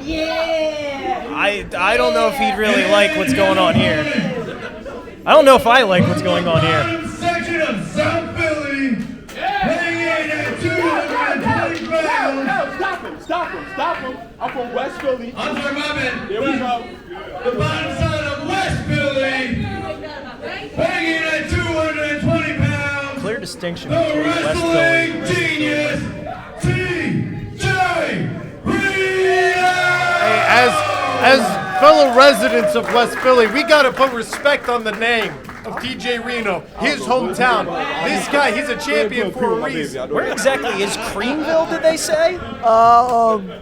I think that's south of Detroit. Hey, that's where the juggler is. I am not winning this for you tonight. That was me. For somebody who lives on a diet entirely full of dairy and cream, he's a quite lean individual. I don't know what's in that cream, okay? I gotta agree. He's a lean, mean cream machine. I think clinically the word is shredded. Oh, like shredded cheese? do you think Stan's favorite type of? I'll tell you what, Murphy. He's got some strong forearms. It's definitely from that shake weight. Oh yeah, I don't know. That's probably. He's got 69 of them. You got that. He's got 69 shake weights. I imagine they're all the same weight too. So why would somebody need to own 69 shake weights? He probably forgets about them. Well, TJ Reno squaring up against Stan here. And I know this. I know Reno, he's smiling right now. I know he can get to a place. I've seen it firsthand. Where he's done with the tomfoolery, he's done with the cream, he's done with the shake weights. He's ready to smack the taste out of the mouth of Stan Stylez. So much so that he'll never taste cream again a day in his life. Murphy, you've really been building up this individual, but I can't see the side of him. He's a big teddy bear. Look at him. You don't want to call him a big teddy bear. This man hits hard. It's a big teddy bear against a cream-filled cream puff over here. Look at the arm here. Really going to this match. And now TJ Reno going around in circles around the world, and you can see him, a technician master. You see the future of old school, the way that he's able to pump the arm there, really show the technical styles, no pun intended, on Stan Stylez. I mean, you could say they're very stylish. Certainly impressive, Murphy, but I still want to see this killer I was promised. Yeah, it's killer technician. The time will certainly come. Oh, the joint manipulation. There it is, there it is. That's the start of it. Yeah, and now he's doing squats. Oh. Again, Murphy. I'm ready to see this killer. Oh. Well, first of all, for a man of his size, look at the way he's able to move up and out of the ring, now ascending to the top rope. The tippy top. Certainly impressive seeing some technical ability as well as some agility. Yeah, wait, Stan Stylez. Oh my, what could happen? Oh my goodness! Pants. There's more pants! Even more pants! No! 3 pants! Murphy, tell me that's all that he's gonna rip off. There's only 3, and I'm seeing that look come across the face of TJ Reno. What is the practicality to having 4 pairs of pants? Oh, you saw how he was able to use them as a weapon right there. Hey, it is the winter time, good sir. It is the winter time. It's cold. Not the whipped cream! Dear Lord. TJ said he didn't want cream in him. Oh, he was good. Again, this ring is filthy. Oh, don't forget that this is for the United States Championship over at ACPW. Now, Murphy, would you really want somebody like Stylez representing the United States? Yes. I think he'd be a great mayor of Creamsville. Listen, Mayor of Creamsville, this is much larger. This is the entire United States. He is the president of these creamy... Whoa. That is Samael Fawzi challenging later tonight for the Omega Championship. But now, Stylez slamming Reno down into the mat, head first. What is Stan Stylez? Hip gyration. Oh, going down low and a pinfall attempt here. It was a wonder man. Got a headlock locked in. I'm very interested in Stylez' workout regimen. Tends to work with hip gyrations and shake weights. He's something like Olivia Newton-John. I feel like I'm commentating with Farad. I didn't get that. I didn't get that one. I'm sorry to say. Well, you're certainly dressed like him tonight, Murphy. So forearms. Oh, and a big old clothesline from Stan Stylez. Now Stan Stylez going for a better tap. Champion in trouble. Only a 1 count though. You gotta think here, Brian Murphy. There's still a lot left in TJ. I think part of it too, picking the inside leg, maybe a miscalculation by Stylez. All but swiping his feet across the forehead of the champion. Oh, right to the lips. Now put in another headlock. If you make one more conversion, I swear I'm gonna super kick you. Hey, listen, how could you not with Stan Stylez, the leader of the Cream World Order out here.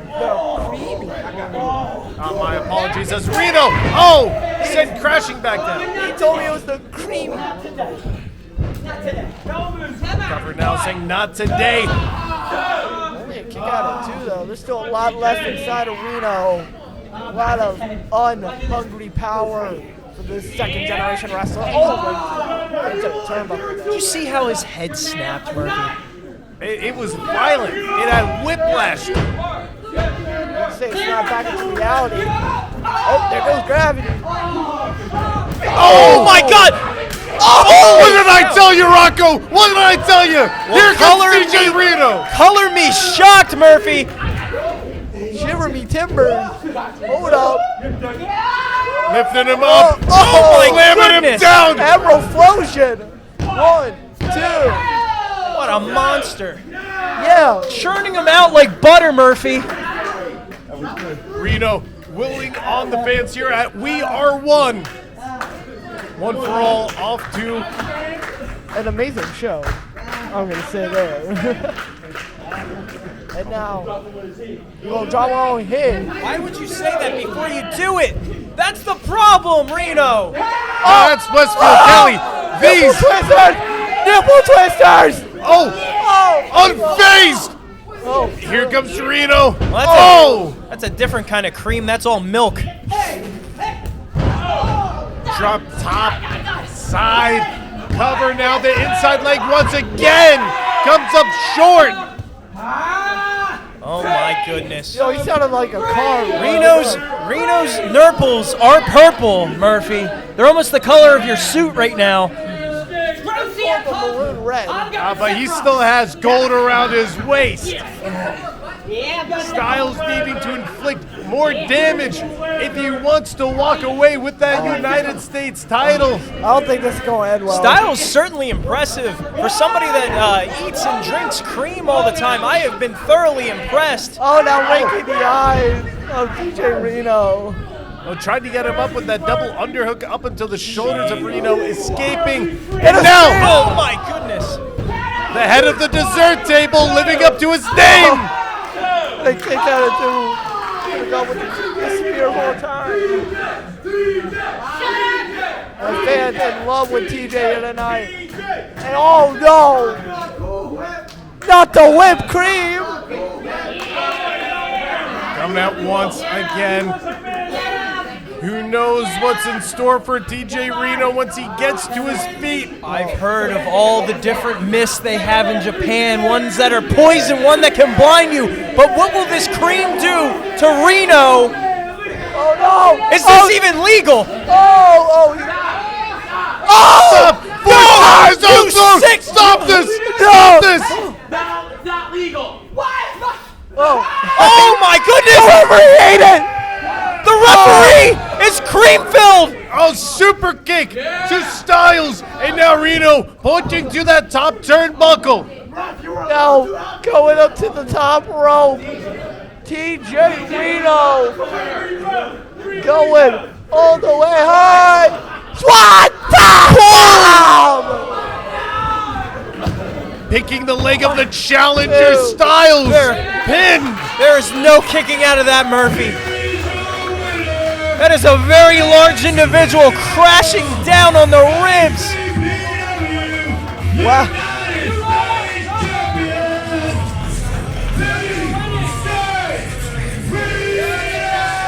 Well, he definitely squashed the cream puff, Murphy. Retaining his United States Championship here at WeR1 in a very impressive showing, Murphy. You were correct. I have to admit, and I have to eat crow when I am wrong. He is the killer that you promised. I think he's a little tired. I appreciate you doing so. That's honorable of you. But get you a champion who can do both. Be a man of the people. Be a teddy bear when he needs to be. But when it comes down to a fight, he's ready to put up the dukes and get down to business. Well, you can't discard Stan Stylez at all. He tried his best. He tried to use cream a little one too many times. I'm just hoping Ruby O'Connor. Dan, any words for the audience at home about that match? I hate New Jersey. I hate TJ Reno. I hate Marcus Mathers. I'm going Applebee's by myself. And I'm taking these skinny pots too. Wait, then what the heck are you? Come back here with. Can you believe that? What does Applebee's have to do with cream? He just took my skinny pop. I don't even think that pairs well with whipped cream. Murphy, I'm just hoping that Ruby O'Connor can finish her job tonight. She had a lot of cream. That's going to really weigh her down when she's trying to get down for those fast counts.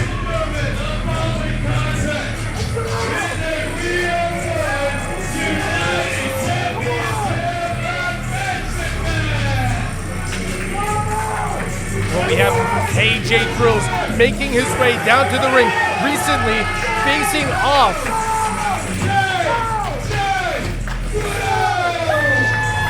Recently squaring off with Devious Cass, his partner for tonight. They were facing off for the Skid Row Heavyweight Championship. Devious Cass still holding on to that title, but it was almost a miracle. These two that have been in this gridlock rivalry for the better part of 2 years now, they were able to pull out a victory in that Four Corners Tag Team Elimination Tournament. But now, here comes the youngest ever Skid Row Heavyweight Champion, Devious Cass! The sheer aura of this man is frightening for sure.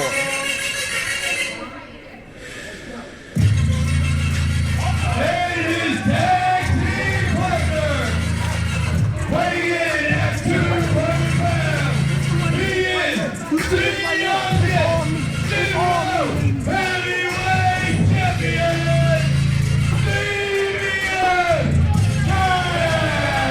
Well, gentlemen, you heard it there. He is the youngest champion, already accomplishing such feats at such a young age and such a young part of his career.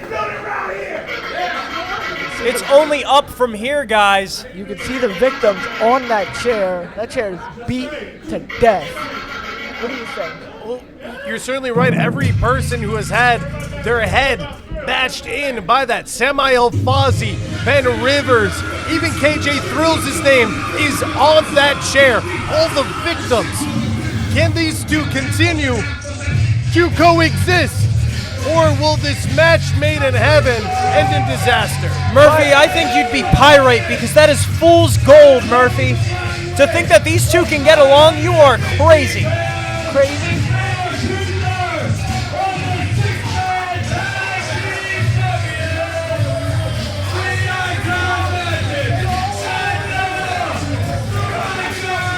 Well, I would say that Noah Stryker and Magic, 2/3 of the 6-person tag team titles, which is a very nice feat, especially in the young career of one Noah Stryker. You know what I'm talking about. But can they defeat can they coexist defeating them two here tonight? Well, we saw this team come together in a fashion I'm sure you're familiar with, Rocco. At our last event, Magic calling upon the likes of Noah Stryker to obtain the inaugural 6-man tag team championships. WeR1. Magic, ever jovial, ever jolly. Noah Stryker bringing that young energy, similar age to Cass and KJ Thrills. We'll see if having somebody, a veteran in his corner, is going to show dividends. Murphy, I think he's just taking advantage of his youth. If you want my honest opinion, somebody that knows their better years are behind them and they can live vicariously through somebody else. Hey, don't you be down on Magic like that. He's here to bring joy to everybody in this building. I mean, a holly jolly Christmas? Of course. What is he, Santa Claus, Nucci? Yes. I think he looks more like Master Splinter. Is he training his Ninja Turtles? He's certainly training Noah Stryker to be the best competitor he can be at such a young age. What could this be? And the bell is rung. This is gonna be an interesting tag match. Can Devious Cast and KJ Thrill kinda coexist in a sense of style? But we're gonna see so far. And now both men are locked up right now. Headlock locked in early on. A little stompy wompy around him. That makes some sort of sense here by Murphy. I think so. I think so, as Devious Cast wrenches in on the head of Stryker. And now off the ropes. Oh! Did you hear that? That had to hurt. Now off the ropes. Oh. Look at the speed of both of these competitors. Cast sent flying with that hip toss, and another. Murphy, as you are familiar since you are starting your wrestling career as well, these are fundamental skills that both of these men have. A strong tackle, a good headlock, a nice hip toss. Oh, and a nice cross body. Thinking leg deep now, and you're certainly right. It's these fundamentals. They are the building blocks for which you build the rest of your foundation. Yeah, Listen. I want to see you do a cross body. Listen, a headlock it seems like such a simple maneuver, but it can really loosen up your opponents and get them ready to start dropping them like we see here. Right to the Stryker. Oh, now try to choke him out. And this is a very bad and vulnerable position to be caught in. Legs spread with the ropes tying you up. Well, our official trying to create some separation here. Most definitely there. Oh, wait. Oh! Going down low and now. Magic going in. But no, the referee telling him to stop. Going back into that corner. Again, I don't know if I really trust this Magic fella. Well, he's magical. Well, I want to draw attention to how KJ Thrills, he approached Stryker. And for a second, I could have believed that maybe he would put his hands on him, but I think the good spirit of Thrills won out, refusing to be influenced by Cass. 1, 2, and kick out at 2. Murphy, what would they have in common at these points in their careers? That's something that I just find suspicious. I think they're nature. They're good hearts. They want to see the fans here at WeR1 have a good time, and that's their joint venture, as well as championship goal. Murphy, would you be hanging out with somebody that's your father's age?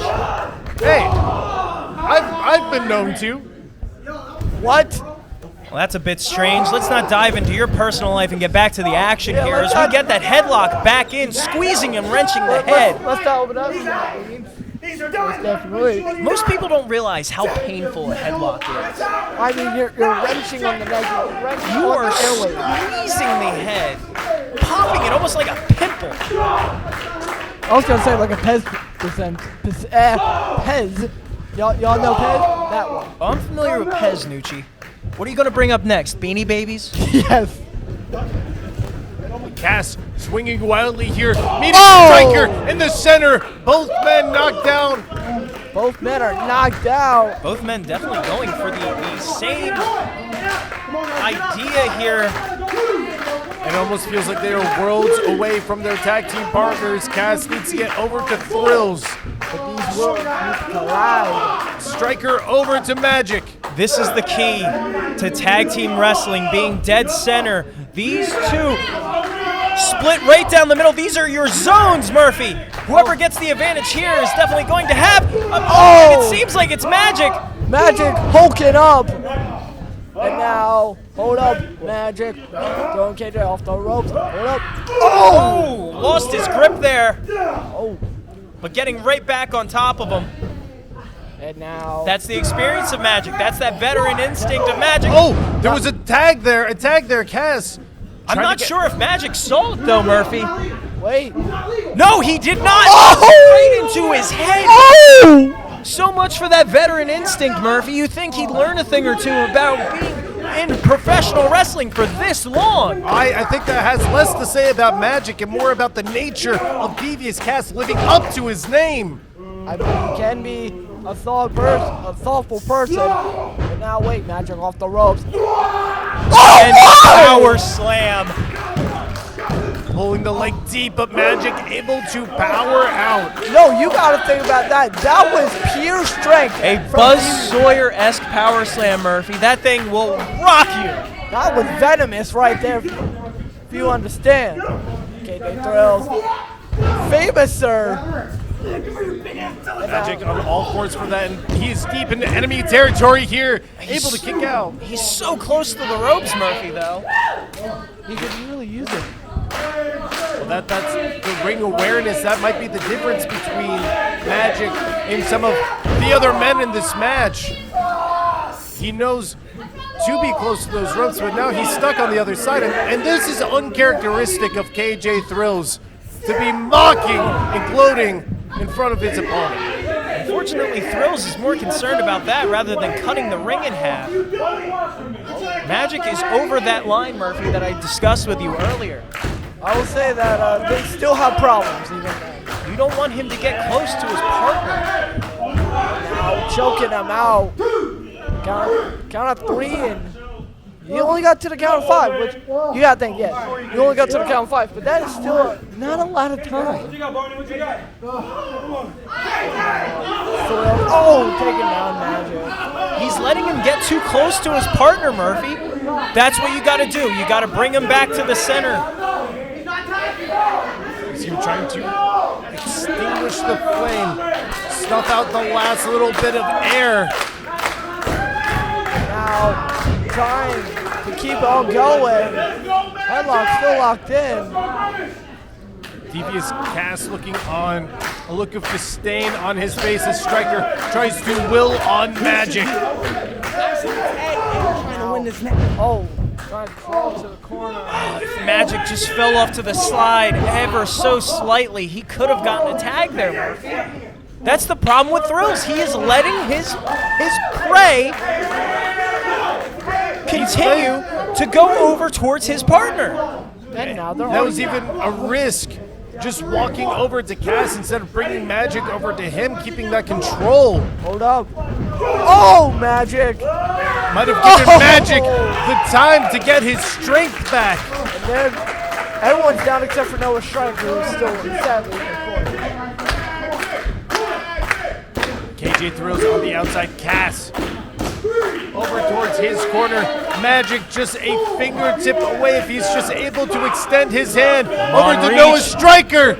And I believe that was a tag, Murphy. He is legal. Oh, kick to the gut. Noah Stryker off the rope. Boot to the face. And a neckbreaker connects. What a devastating neckbreaker. Now, Feeding off the energy of the fans here at WeR1. Going to the top rope. Always a risk, Murphy. most definitely now. Hard stop, elbow drop. You saw Thrills tried to go up to stop him, but unable to put away Cass, the heavyweight champion, with that pinfall attempt. You saw that shoulder shoot up so fast, Murphy. That was desperation. Trying for a body slam, but no devious Cass. Didn't quite get all of it. Kick. There was. Oh my God! Neck and natural driver. Kick out. Shout out, And I want to draw attention to how Cass gave a second as he was fighting up, as he was at a disadvantage. He allowed Stryker to come to him, calculated a reversal maneuver. As now, there's the tag, Murphy. We're back to where we started in the beginning of the match. Some people in the corners. Kick they throw it now. Roll it through. Capturing his partner. That wasn't smart. That most certainly won't help them going forward. On any other occasion, KJ Thrills would be thrilled, no pun intended, to do some damage to Devious Cass, but in this moment, into Geary right to the face. And now Noah Stryker. Oh, right into the corner. Come on, Pin tag him! uppercut. Tag. Get him in there. You are wearing down. He has had some time to recover. Magic coming in. Careening. Boom! And now wait. Oh! Variation of a poetry in motion. And now, scooped up body slam. You see how difficult it was for him to pick him up for that body slam. They are wearing down. It is time to cover them and end this match. Nope. These men have nothing left in them, Murphy. It was an impressive kick out there, full weight distribution over the shoulders of KJ Thrills, but nonetheless, the young fighter able to power out. You see, though, Magic still holding control, despite those shots to the midsection, and here comes Stryker. Now, Noah Stryker, Magic, working together, trying to lift up KJ, but no, he's out of it. Pushing him into Noah Stryker, kick to the back of the head. They should have finished it off, Murphy, when they had the chance. I'm telling you, they are beaten down, they are broken, they are falling apart. They are not as fresh as when they started. Most definitely there. Now trying to goad up Magic from the opposite end of the ring, going for a sling blade. Don't know if he got all of it, but able to get Magic down. Now picking up Noah Stryker. I don't know if it's wise to be distracting himself like this, but nonetheless trying to just take out his opponent. And now KJ Thrills picking up Magic. Murphy, it's smart. These two are flying too close to the sun and playing it too crazy. I mean, they had the match won, Murphy. You could say super crazy. Is that supposed to be some kind of joke, Nucci? Yes. We got a comedian here. It's okay, Nucci, I liked it as Magic is liking his odds as he's giving a little bit of power back to KJ Thrills. And now Magic kind of has to start seeing for KJ Thrill. And what he could be going for. A little groovy with it. Oh! Trying to go for a big splash, but nobody home. No water in that pool. And this is what I mean, Murphy. What kind of mentor is Magic? Is this the example he wants to show for his pupils, for his protege? Well, Stryker needs to get into this match the same way that Cass. He's fresh on the outside as well. Thrills needs to make it his way over there. And you're right, the protege needs to fend for himself in this moment. Oh my goodness! This is going to work to Magic's advantage. And that must be retribution for the DDT that KJ Thrills accidentally delivered earlier. Murphy, tag team wrestling is something that requires some kind of cohesion on both ends and understanding. Hey, Connor! And that sent Thrills flying, picking the legs down, and deep cover for the victory. The more experienced team certainly had the advantage. Even though they gave an inch, they were able to recover. Well, victory is a victory at the end of the day. The six-person tag team champions are still champions at the end of the day. Again, don't forget that they are also advancing in that tournament for the United Tag Team Championship. Again, Murphy, what I said earlier, this was the more experienced team. Yes, they won, but they got pushed to their limits by a team that never tagged together and hated each other. What does that say about Magic? Hey, Magic, certainly trying to train the next generation, but he needs to equally rely on this young talent as well. He's got a lot left in the tank, I'm sure of that, but it also comes as a group effort, relying on each other's strengths. I don't know about that one, Murphy. I don't have my money set on Magic going forward into this tournament. Well, they certainly have a lot to look forward to in terms of competition. Mark Raspa Jr. and Silver Lobo, and also Homeless Vaughn and Michelle, all advancing today. We'll see how that bracket continues to develop. Don't forget, our main event, we have the Omega Championship. Just saying, that champion defending his title against Samael Fawzi. But before that, we got elimination tag team action. Here comes a couple of Lost Boys and a Mookie Summer. One of my favorite teams on the independent scene here, the Lost Boys, and a powerhouse of Mookie Summers. This is a force to be reckoned with, Murphy. Such young, talented individuals, the future of professional wrestling, right here in one ring. Of course, recently we saw Judy and Athenian on H2O Uncharted territory. Season 5, trying to go against Chaos Control. But can they make a difference and defeat Bonnie Club here tonight? Hey, look at that. Mookie Summers, the American Draco, ROH TV competitor, by the way. Getting right in there with the Lost Boys. They're all screaming in each other's faces, and oh boy. Cover your ears, Rocco. I know that this has got to elicit some flashbacks earlier. Look, I'm telling you, Bonnet Club has nothing compared to the Lost Boys of Mookie Summers. Look at these young, hungry talents right here.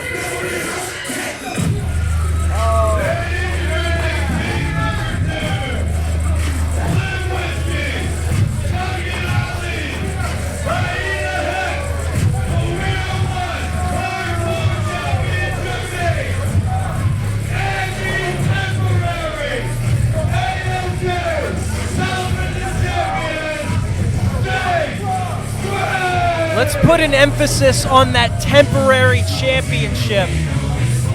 We saw the title change, if you want to even call it that, earlier tonight. This paper champion. That disgusts me. We got James Gray, Hyena Heck, and Jermaine. Of course, the Bonnet Club, Slim Whiskey, the sole survivor, Duncan Aline. Well, I'm joined now by Oliver to my side, and Oliver, I have to imagine it's hard to say James Gray, A-OK champion. Like the ring announcer said, he is only temporary the A-OK television champion. He's just holding it for when I take it later on. But it can. He could beat you, though. That's the thing. Look, I said this before and I'll say it again. I can beat James Gray on my best day. I can beat James Gray on my worst day. Straight confident. Ali, I appreciate the confidence, but you have a concussion. I would not advise you to wrestle him. It pains me. It pains me. I want to see him get his face caved in with his stupid two-tone Seth Rollins hair. Once the doctor says I'm A-OK, I'm going to take back what I never lost. Now we have this 5-on-5 elimination match, and it is ever the season for these. We've seen the Monster Squads over at the world-famous Monster Factory. Of course, last night we didn't quite have this match, but we did have War Games over in WWE. Here we have the WeR1 version as Jermaine goes up against Judy Underwood in this opening match. What is this, shirts versus skins? Why does the other team have t-shirts on? You got a problem? Oh, actually, well, Hyena Heck's displaying his physique. Okay, still got a problem? Jermaine? Yes, Nucci, I do have a problem. Oh! Spinning heel kick to Jermaine, Judy Underwood! Look at that knee! This be a quick elimination! Quick elimination! 3! Oh my What goodness! about that? Right off of the bat, Murphy! Right off of the bat! The Bonnet Club sent spiraling Shirley. What are we seeing here tonight? Breaking news from JNN as you see right on his loincloth. It's time for you to get the hell out of here! Jermaine incensed. Well, you still got... So exciting that it even brought out Daniel Alexander. Well, hit the bricks, pal. you God dang. They're still, wait, don't get a Jermaine lead. just had Oh, a wait, hissy get fit a with lead. a little child. Go Birds, by the way. Left exposed. What a man of the people. Don't get a lead, the Soul Survivor. Danny Underwood holding on there. Knee to the midsection. And now, hold up. Duncan. Power slam.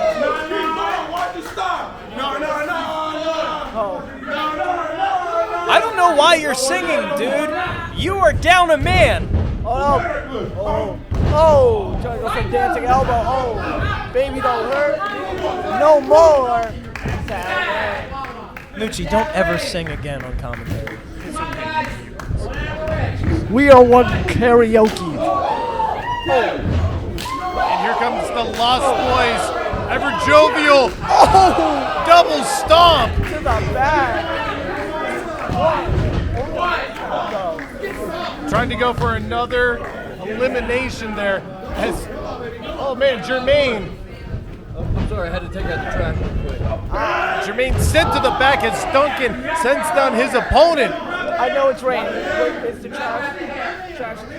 I cannot sing the praises anymore of the Lost Boys. I am a huge fan of these gentlemen. Young, hungry, ready to take on the world, ready to set it on fire. They are the best tag team here in WeR1 when Ollie Rock is not on the show. Nice suplex. Slim Whiskey now. Hold up, picking him up. They got Duncan.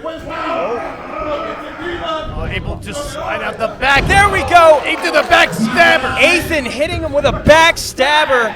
And now Miles. And now tagging the starter. Oh, and an uppercut. And this is how you know, that the Lost Boys have tight coordination when it comes to tag team wrestling. Those quick pins, those sequences, able to work as a tandem. Nice hits on. Now what are they going for? This could be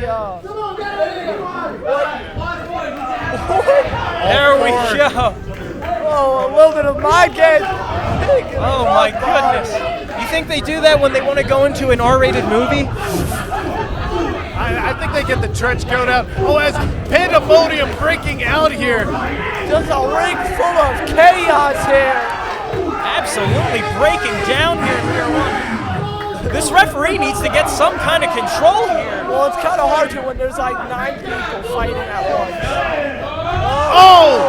All members of the Lost Boys and company sent into the center. Oh! And what a combination there from James Gray, the new AOK champion. Something akin to total elimination here. Yeah.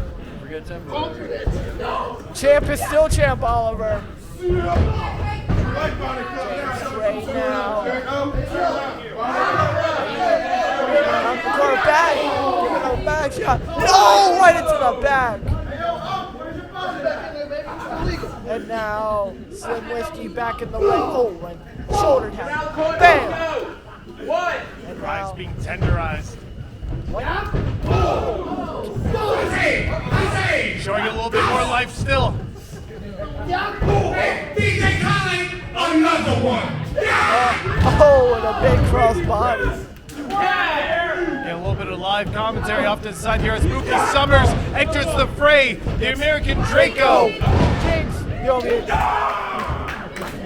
and now Mookie. Oh, the suplex! That is what I am telling you, Murphy. Mookie Summers Leg drop. is a killer. James Gray. Look at the speed. James Gray able to save that elimination there. And now, oh! Popping him up.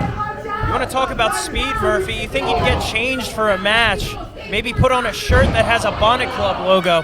You know what I've always said about tag teams, Murphy? The mark of a good tag team? Branding. And that's what the Lost Boys have in spades. They certainly do, but Duncan trying to Oh, put a side quick effect. end there. Now, world stunner. Consecutive stunners, Murphy. Oh, and a high shot there. Slim Whiskey open up. Oh, kid. A spinning back kick in a beauty, and here comes Mookie Mookie Summers taking his head clean off. Get down, count it. 1, And there goes Slim Whiskey. This has mainly been Team Lost Boys. You gotta think, now it's just the two Body Club members. And hello, Gloucester! I think Hex was a little smart there and noticed. Now going after the American Draco himself. And now wait, hold up. Oh, did you hear that? Oh. Bam! Striking exchange here. Oh! Able to come through with that heel. There's something to be said about Hyena Hex. Everything he does is just so beautiful. And now, going for a possible heart attack? Oh, no! Leaving him Oh my God! Mamma mia! Heart attack, that's more like cardiac arrest. They are getting a clean sweep here on the Body Club, Murphy. How about it, Judy? Easy Give work. us some words, Judy. Give us some words. I don't have much of a voice, but we're about to win this thing. Judy, get over there. You don't want them to take it. Oh, God, they got it. Oh, Ethan in trouble here. Did I distract Focus him? on the task at hand. Focus, boys. Oh, Duncan. DDT to Ethan. This could be it here, though. The Soul survived. They're so naive. That's the problem, Murphy. They're so young. They're forever young, as by the nature of being a Lost Boy. Forever young. 21's not young. It's Did you say 21 isn't young, Murphy? Hey, listen, in perspective, but here, able to get over to his partner now. Clothesline. Beautiful clotheslines. Back elbow. Guess what? Back elbow. Duncan and Gray in trouble here. Now off the ropes. Woo! Oh! And now James is knocked out. Murphy, are they going to clean sweep the entire Body Club? How embarrassing. T-bone! I think James Gray is back up. Never mind. That captured leg suplex there. And now, Miles Penn on the top rope. Duncan a lead! Face first, head bouncing off of the canvas. Wait, the Soul Survivor. Spine Buster. And here goes Gray, picking up the scraps. Oh! Still wasn't enough, Murphy. And the Lost Boys are still without an elimination. Gray, I'm sure disappointed that he couldn't even the odds even just by one player. Good help. And now, don't get a lead. Miles by the hair. James Gray. Oh, he hit Duncan!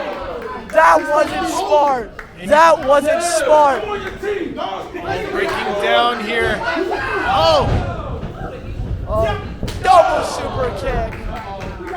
Here come the other members of the Lost Boys. Oh, double backbreakers. Another. Oh! What the? Dear Lord! Crashing down Duncan in a bad way. And no choice. Well, James Gray is in a situation that isn't familiar. Usually using the number. And now there was one. Well, Daniel Alexander couldn't have said it any better. The all-day advocate. It looks like he's advocating to just walk out with his title. That is so typical of James Gray. Oh, the Lost Boys ain't letting him go. They got a bone to pick. You can't see it, but there is a Cheshire Cat grin on my face right now, Murphy. Look at how they're carrying him back. The Rosebuds looking pretty different. Mookie Summers across the ring from the leader of the Body Club. Oh! Nice forearm strike.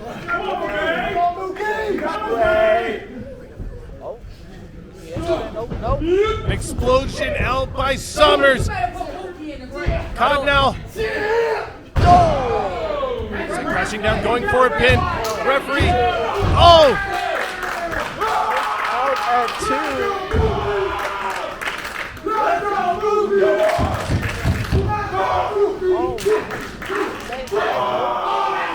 Mookie Summers resisting. The Lost Boys are just pulling up chairs. This is entertaining to them. Well, you guys, Hey, it's entertaining to me too. it's 5-1. Taking a break. Now, wait, Mookie Summers. Going for a Suzuki pile driver. Oh my God! That is it. There is no kicking out of that. 2. Oh! What a clean sweep!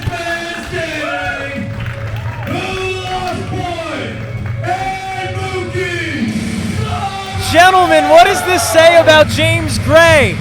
This is his first match since quote-unquote winning this championship, and he's already eating a pinfall loss. Look. Mookie Summers has the title in hand. I was going to say, give the title to Mookie. Mookie Summers, it looks like he's the champion now.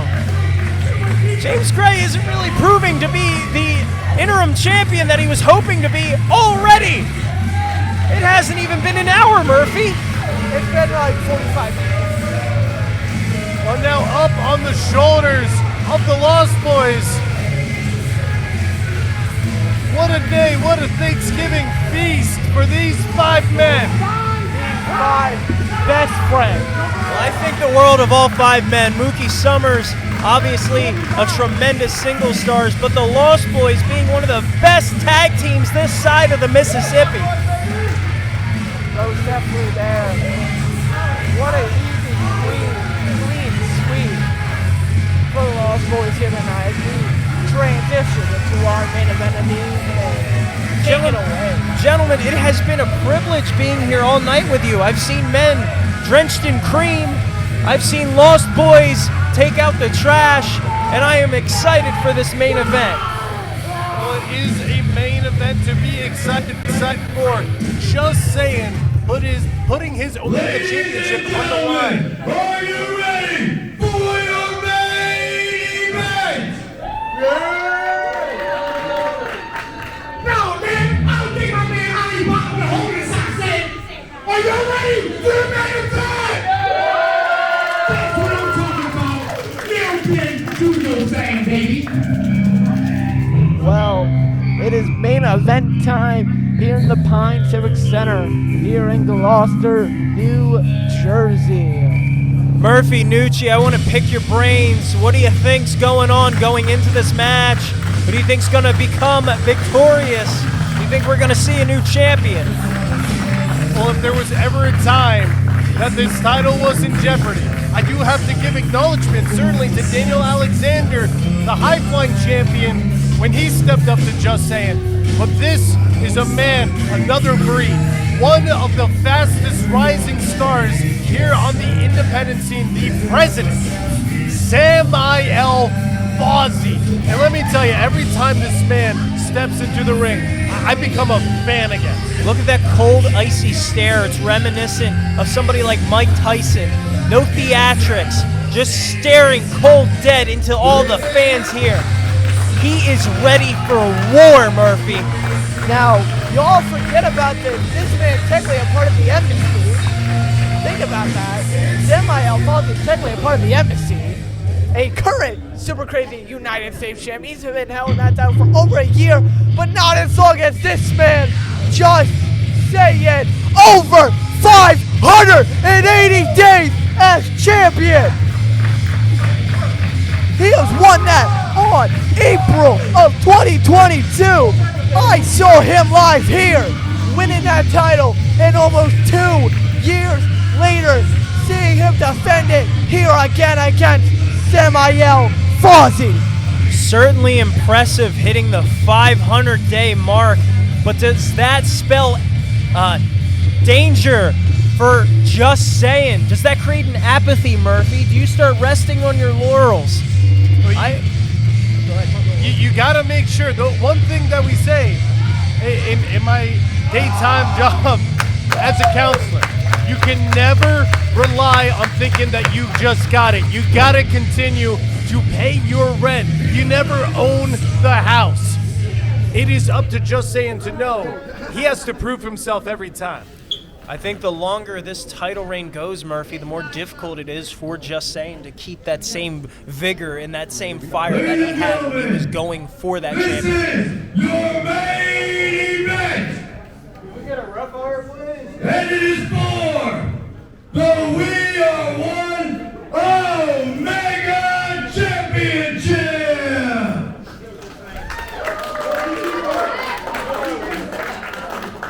Introducing first, the challenger from the Fawzi Republic, weighing in at 186 pounds.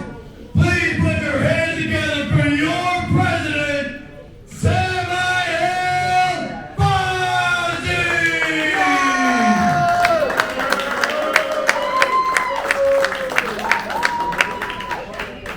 And his opponent, from Jacksonville, Florida, weighing in at 170 pounds, he's just amazing, Just Sayin!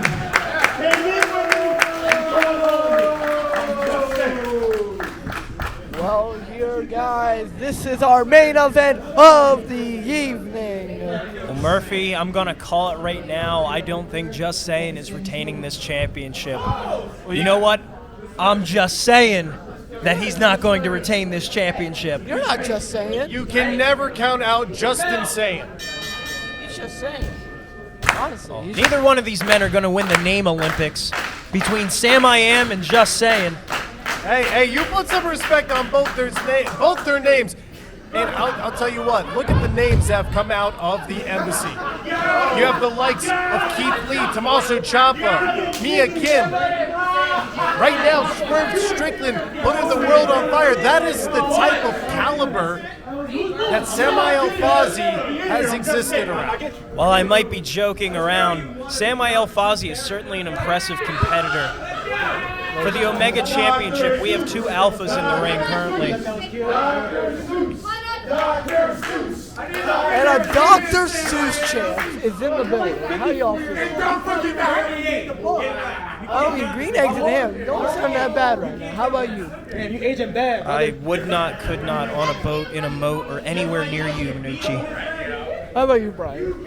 I'll tell you what, right after this lockup, let's go get a plate. We are underway in this main event as Samael Fawzi takes the arm. Oh, now the head, working quickly to dispatch the champion. Working hard and diligently, making sure he is all game and all focus. No funny business. I don't know if you gentlemen heard that. He called him son. He is disrespecting Just Sayin.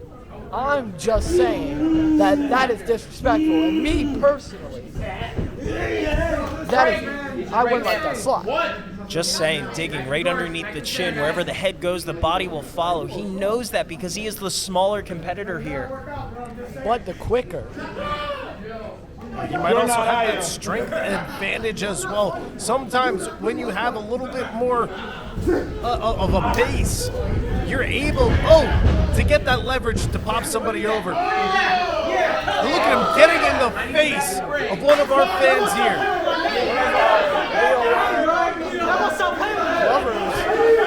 Certainly not winning the people over today. We could have thought that one. I don't think he'll be running for senator anytime soon.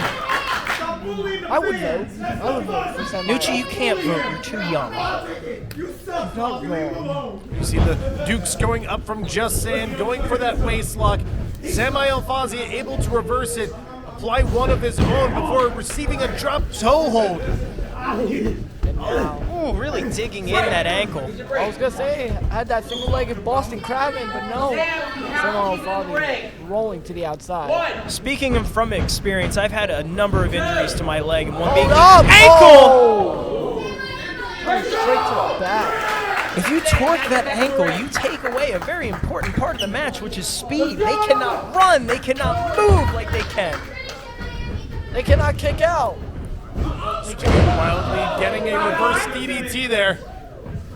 I think speed is what advantage Just Sayin currently has as he delivers a double elbow down to Samael Fawzi's head, excuse me. Coming off the ropes now. Hold up. Caught him like it's nothing. He gonna need some back surgery after that. Look at Samael Fawzi mocking him. He's having fun right now, Murphy. Driving that knee now back into the back. While I might not agree with Samael Fawzi and his antics with the fans, I certainly can respect his power advantage here, Murphy. He knows the benefit of a psychological battle as well. You saw it in him mocking Just Sayin. You saw it in him getting up in that fan's face. And some of the further strategy unfolding now. We see the target developing on the back. Treating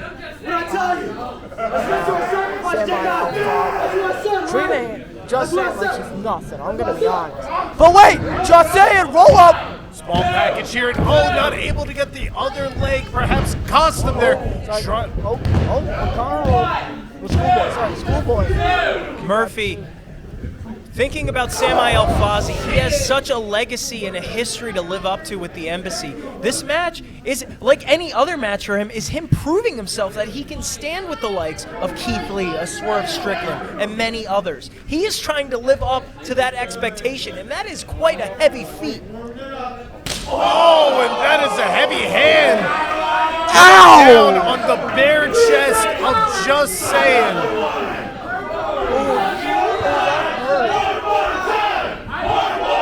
Samael Fawzi listening to the fans. Will he comply? Just Sayin able to get out of harm's way before delivering a chop of his own. Pushing up. Opening the chest time and time again. Another chop here. I can see the reverb of their skin on the hand, Murphy. That is absolutely devastating. Someone paid attention during physics class. There goes not letting go. Oh, you saw his arm, right? Coming down on that elbow at an awkward angle. That had to hurt there. He's not letting go, Murphy. We saw that earlier when Just Sayin came at him. He grabs and he takes control. He's got a tight grip that you can see right here in this butterfly suplex. Going for the cover now, picking the leg. Again, Samael Fawzi has something to prove to himself. Not only that, but everybody who looks at him as an Embassy member. He's got it. He's got a good point. He just doesn't want to prove not only to himself, he wants to prove to the whole world, to the Embassy himself. Well, he's not only an Embassy member, he claims he is the president. That's super cool. Well, he has the United States Championship, but regardless, whether it's the Omega Championship, the United States Championships, he wants to bring that back to the feet of Prince Nana to be able to place that title down in front of the man that manages the Embassy. Like I said, I don't think he has much diplomatic influence here as the fans are cheering for Just Sayin to get right back up and fight. Brought right back down onto his head. Dropping him. That's that tight grip of Mookie Summers that I mentioned. I'm sorry, Samael Fawzi earlier. Pinfall attempt 1.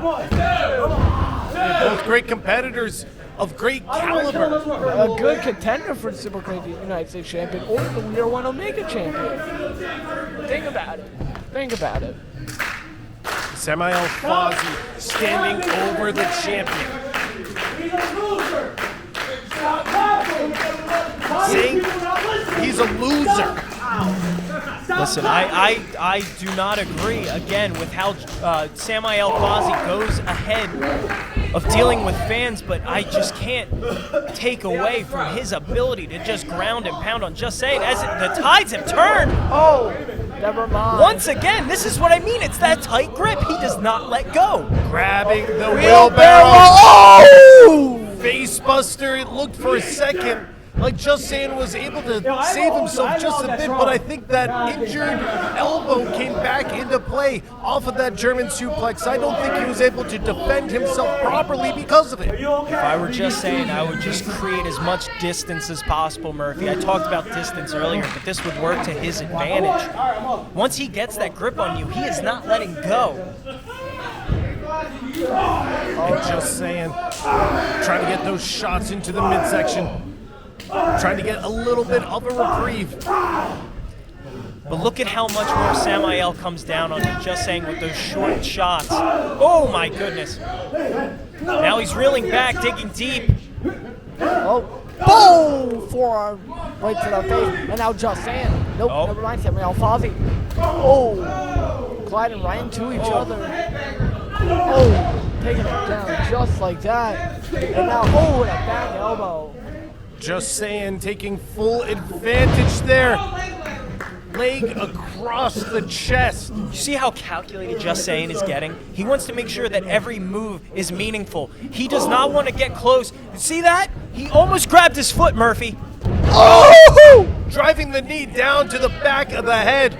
Face hitting the canvas. This could be it for the challenger. Kick at it too, but you don't want to get mad during This is time to recoup, Murphy. Just Sayin has been taking quite a beating. It needs to be calculated what you do next. Samael Fawzi is not somebody that you want to mess with. Where we see a slower pace on the part of Just Sayin, probably because of all that damage taken, but now that pump handle slam. Oh! That's a great point, Murphy. As I said earlier, with the speed of Just Sayin being his advantage, is that gone? Do you think that is gone? It might be a little too late to rely on that part, so I think you're certainly right in being calculated, reserving that energy. And we know that there are very few moves, not only in Just Sayin's arsenal, but on the whole roster, more calculated than the snipe shot. Just Sayin looking up. This could be the end for Samael Fawzi here tonight. Just Sayin. Neckbreaker. No. Oh! Venom of God! Venom of God! Wait! 500 days! Oh my goodness! What? That is what I said, Murphy! No way! Murphy, he may have been too calculated on that. You saw how long it took to take him onto that neckbreaker. I told you, Murphy. I hate to be the guy that said I told you so. And I hate to say that Just Sayin was going to lose, but Samael Fawzi just had a better head game going into this match. This is a moment in history. 500 days crumbling down in a matter of 3 seconds. I genuinely don't know what to say, but congratulations to the new WeR1 Omega champion, Samael Fawzi.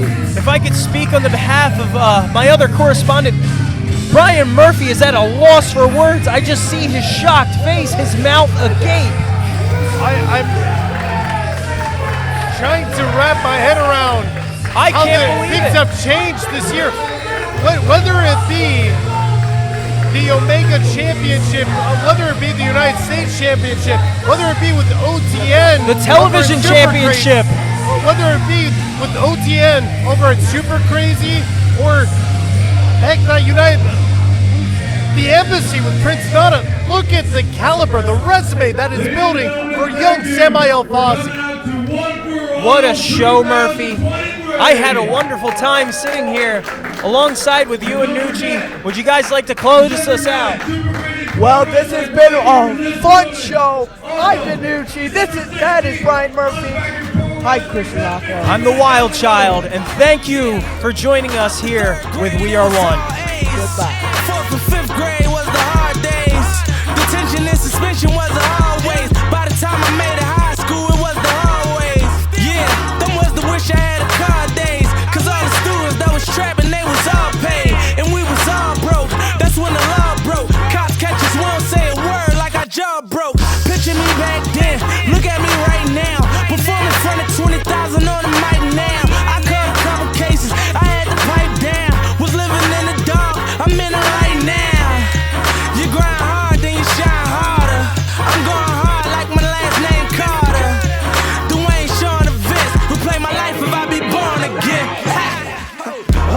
wish I knew it then.